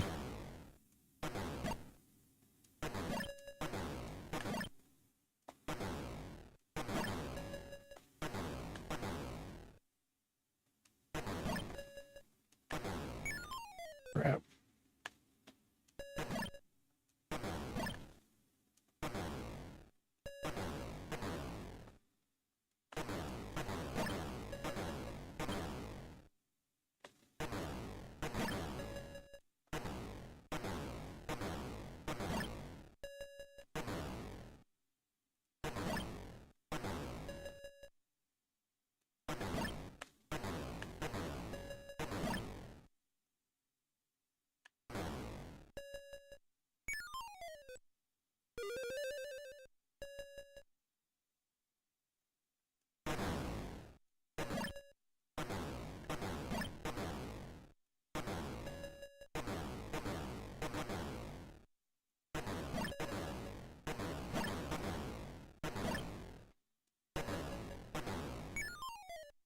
Pretty good.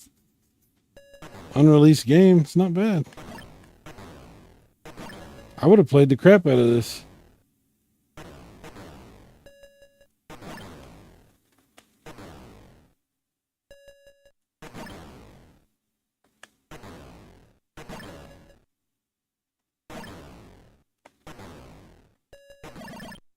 Oh, now we go down here. Okay. Oh, how dare you.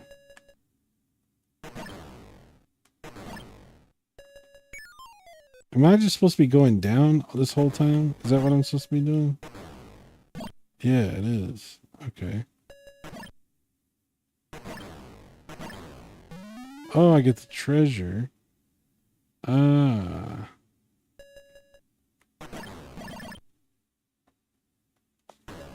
Oh, okay. Aha. I'm learning. I'm learning. Well, now that I know all this game's even way better. Where am I at? Oh, I'm okay. I was like, what happened to me?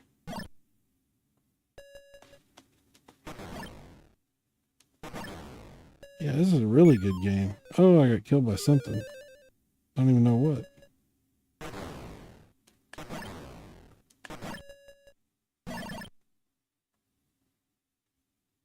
Oops, god dang it. Damn it. Okay, if you go back up, you lose your chance to get the treasure.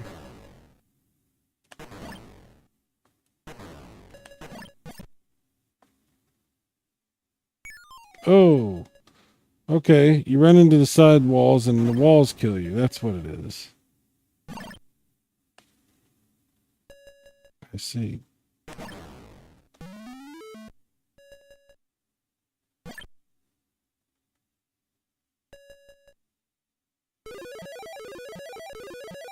You have to do this before your air runs out. See, I'm learning. I'm a slow learner, but I do learn.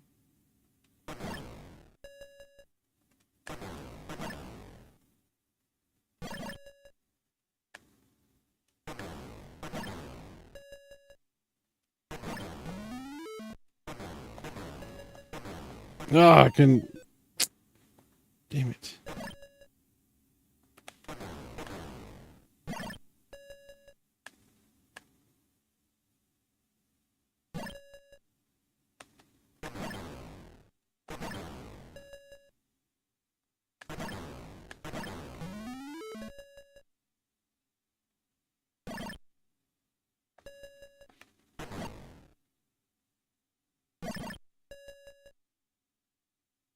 Oh, that was close.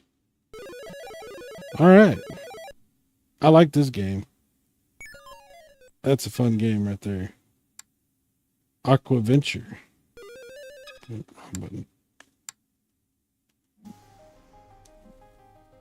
That's a good game. Save Mary. I played that. That game is on the At Games collection that I have here on the Switch. I played that quite a bit. That's a fun game.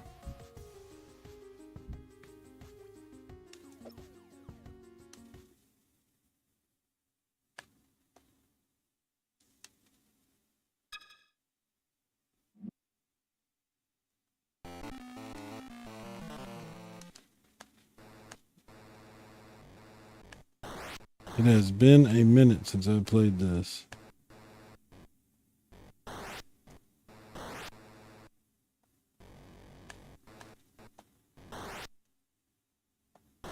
Just gotta remember how to do this. Okay. Dang it.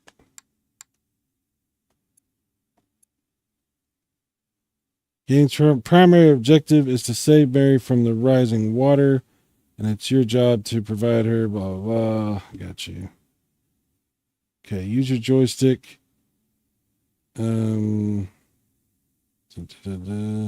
Left controller.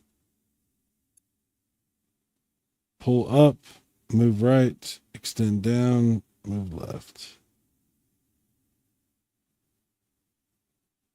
Power up. Plug stops the water from the rising for a few moments. Stop sign stops Mary from running around. Oil cans allows the crane to move faster. Gold block. This makes Mary invulnerable to dangers and falling objects. Numbers, they give you bonus points. And the Mary is what you're trying to save. Gives you extra life. Okay. Consider joystick as a primary controller for your crane. Once you have positioned above the platform, pull down the joystick to lower the crane. Okay, let's see if we can figure this out.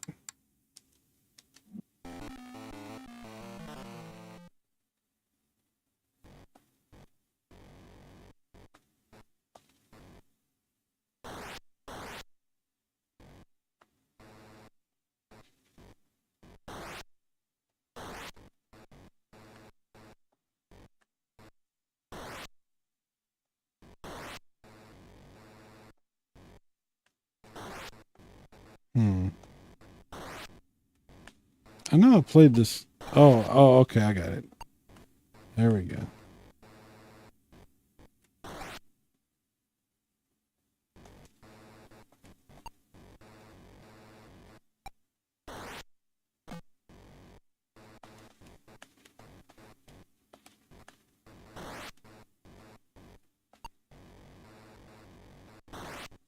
Yeah, it was squasher. So I'm remembering now. You don't want to squash her. Damn it. You can't. It has to line up to.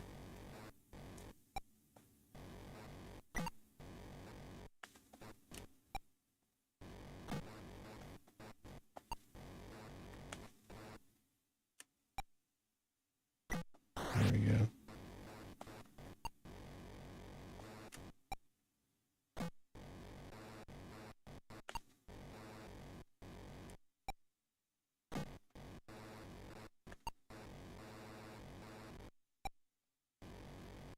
Oh, that didn't work.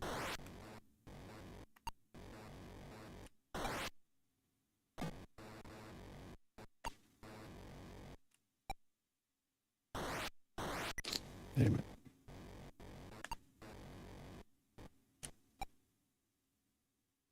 There we go.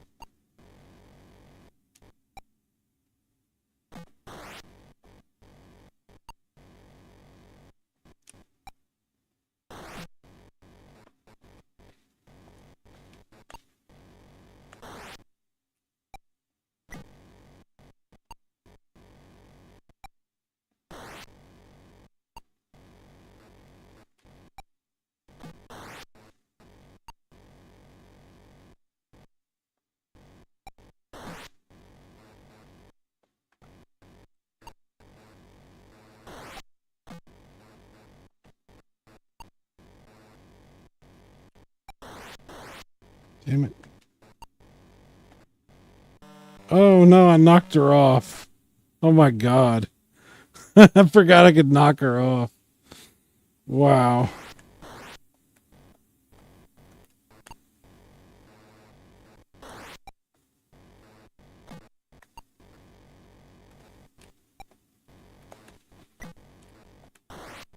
See if I can grab this number. Oh, didn't get to it in time.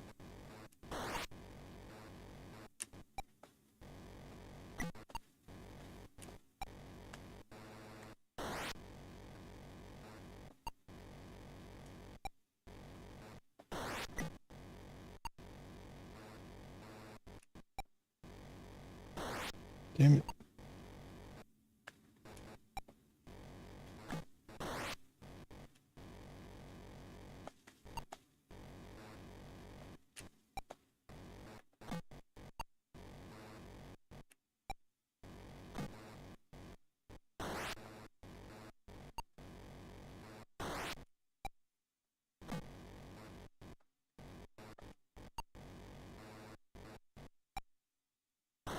Damn it, I keep doing that.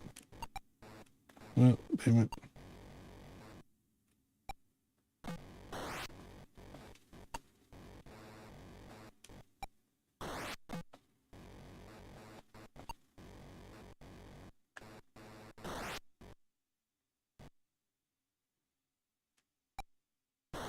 Come on, man.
Damn it. Come on, man. Ugh. Oh, man. What? Why is that not going on there? Oh, I keep knocking them off. Why is that not going on there?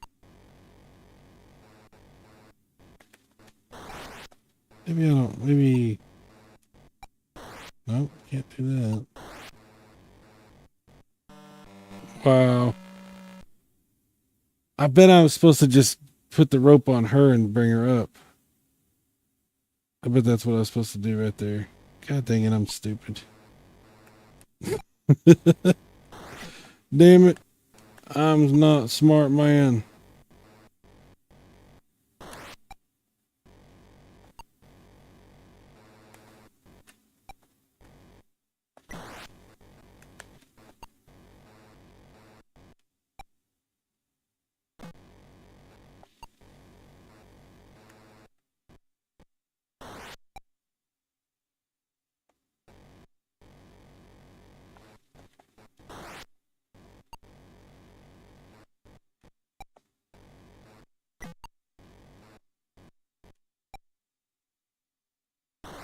Damn it.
Yeah.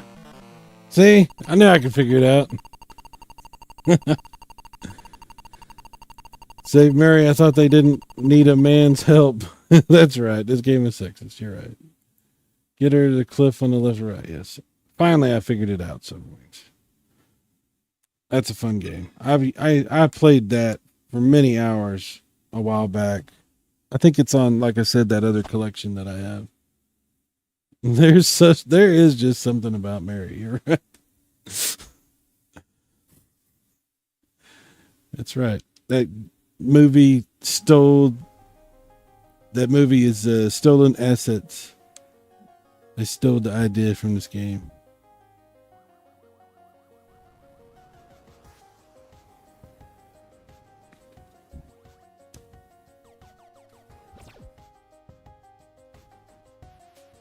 Secret quest.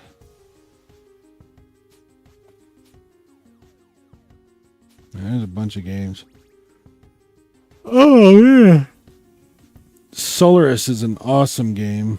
There's another game that I played on the other collection that I never seen before. That's a 2600 game that actually surprised me at how good it was. I don't know if it's on this collection. If not, we can play it on the other one.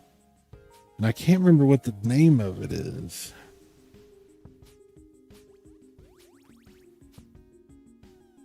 So many games on this.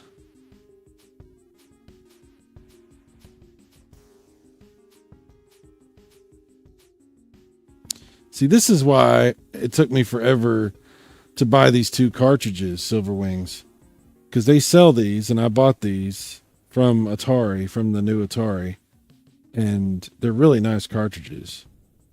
But the reason I didn't buy them is because I had them on the Atari 50 collection. So I was like, I don't need to buy them.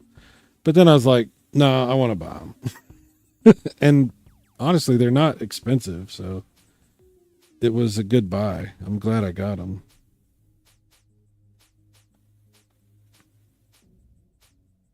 There's all the Jaguar stuff. They definitely could use some more Jaguar games. You know, there's a few that I wouldn't mind if they put on this collection. Yeah, I thought you had them also. I thought you also did. Okay, so I can't remember what that game is that I'm thinking of. So let me actually close this and load this other collection, this older Atari collection, because I know it's on this because I played it on here.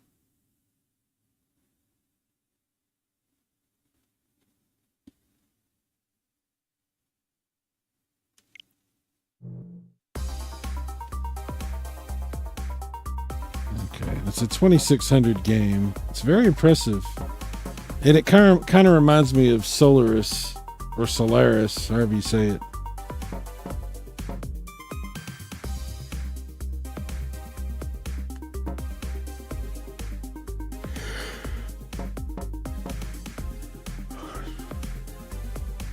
There's a lot of good games on this collection right here.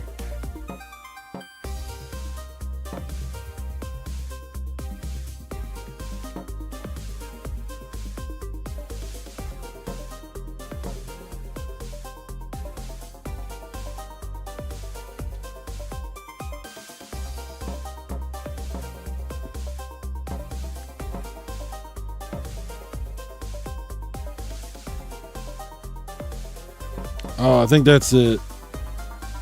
Saboteur. I think that's the one I'm thinking of. See, there's that Save Mary game we were just playing.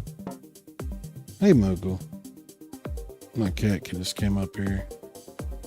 Wants to hang out. No, this is not the game. This is not the one I was thinking of.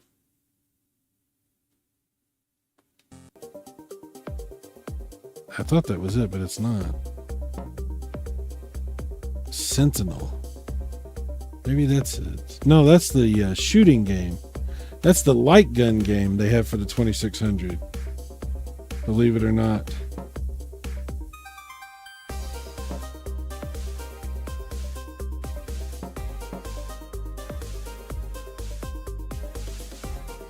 Sprint Master.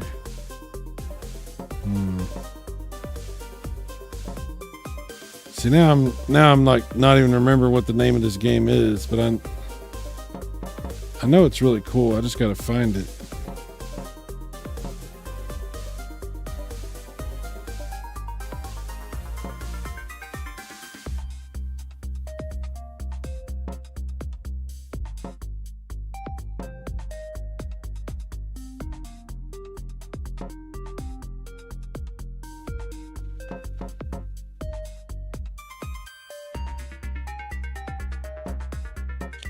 I just have to play a few of these and see. Oh, if they could put Alien versus Predator for the Jaguar, that would be amazing. That would be so good. Saboteur wasn't supposed to be an A team made by Howard Scott. You know what? I don't know. I don't know.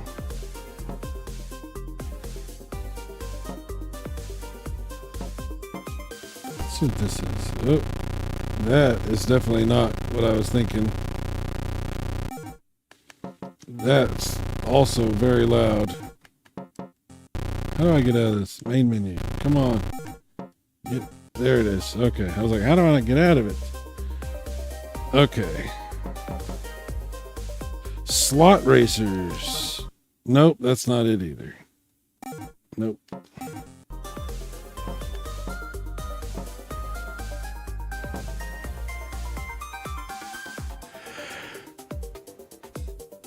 Wow, I completely forgot the name of this game. Like, totally. It's like blanking on me. Oh, wait a minute.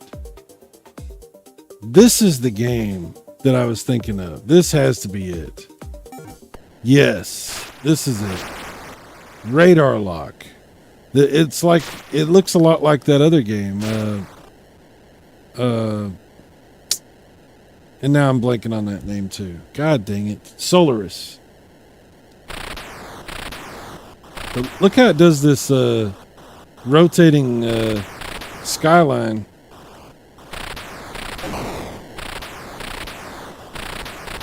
There are clouds and things that come up. This is like it's like Afterburner.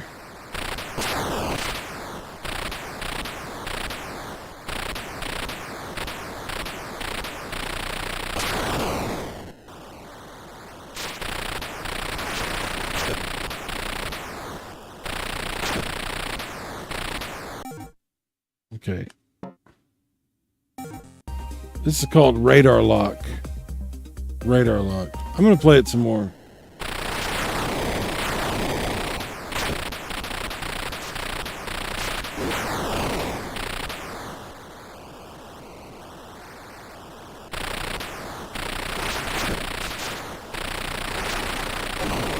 Dude, if I'd have had this on the 2600, I would have played this for hours and hours. I wonder how much this cartridge costs.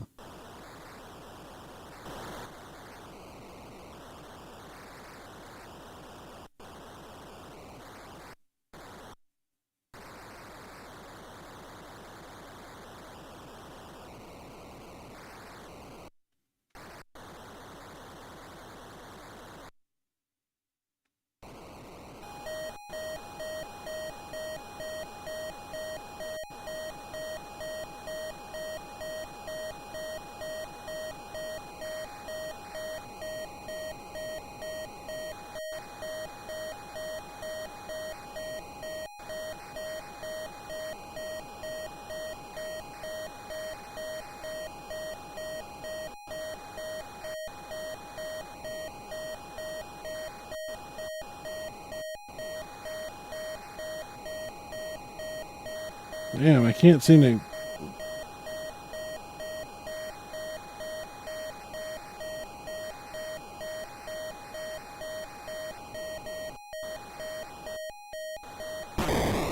Oh, wow.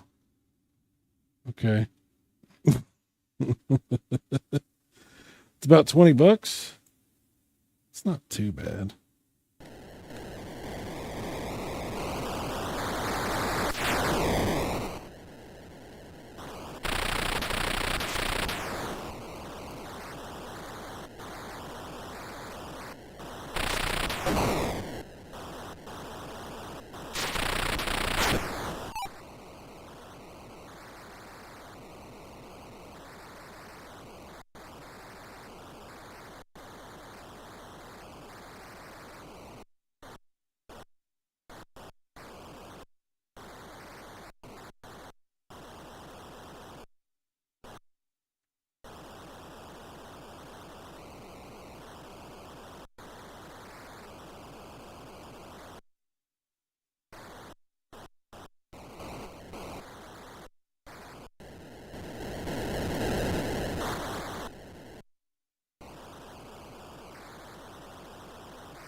There he is.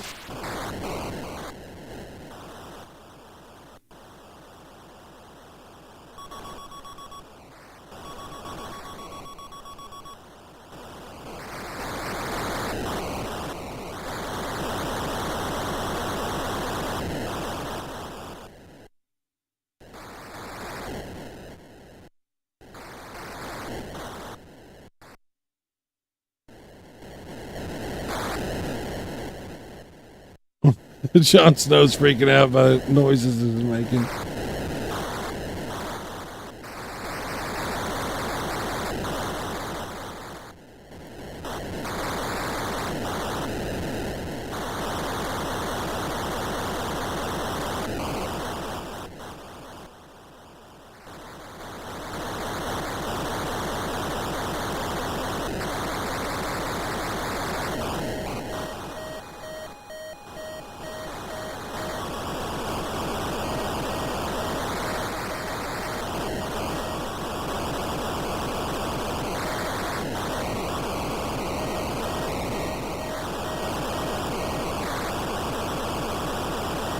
I'm not really sure how to get out of this situation, so I need to read up on that.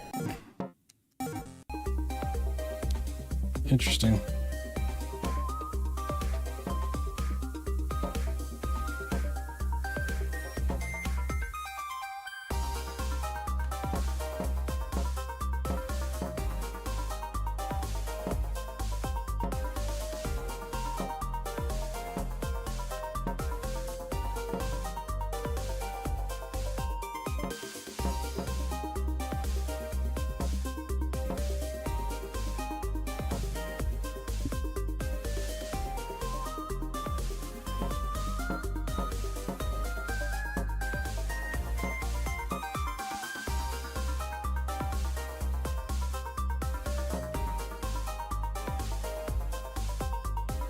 I like how they put these arcade games on here too.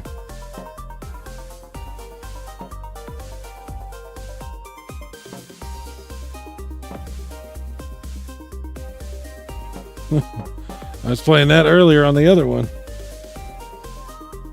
Let's see how it looks on this. Oh, see, it's different here. It's interesting. Same game.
That's fun.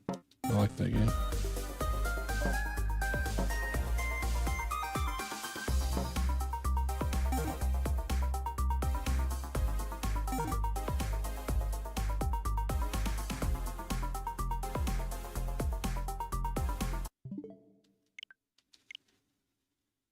Alrighty. Well, I think we've been going for a while now. I want to go ahead and wrap things up. I want to thank everybody for coming to hang out tonight. This has been interesting, kind of exploring some of the new DLC stuff from the Atari 50 collection and taking a look at a couple other things too. It's fun to do once in a while, you know. Like I said, I'll be doing more streams this weekend probably, and we'll check out some of this other stuff too, these reimagined games, and I kind of want to play this Astro Blaze game again because I really like this game. It's pretty fun. It's like Defender, but like a little bit more modern, you know, but it's Defender. Silverwings, dude, thanks for hanging out with me, dude. I appreciate it, man. Rumble is messed up. I don't know what I'm doing with Rumble. I have to figure that out.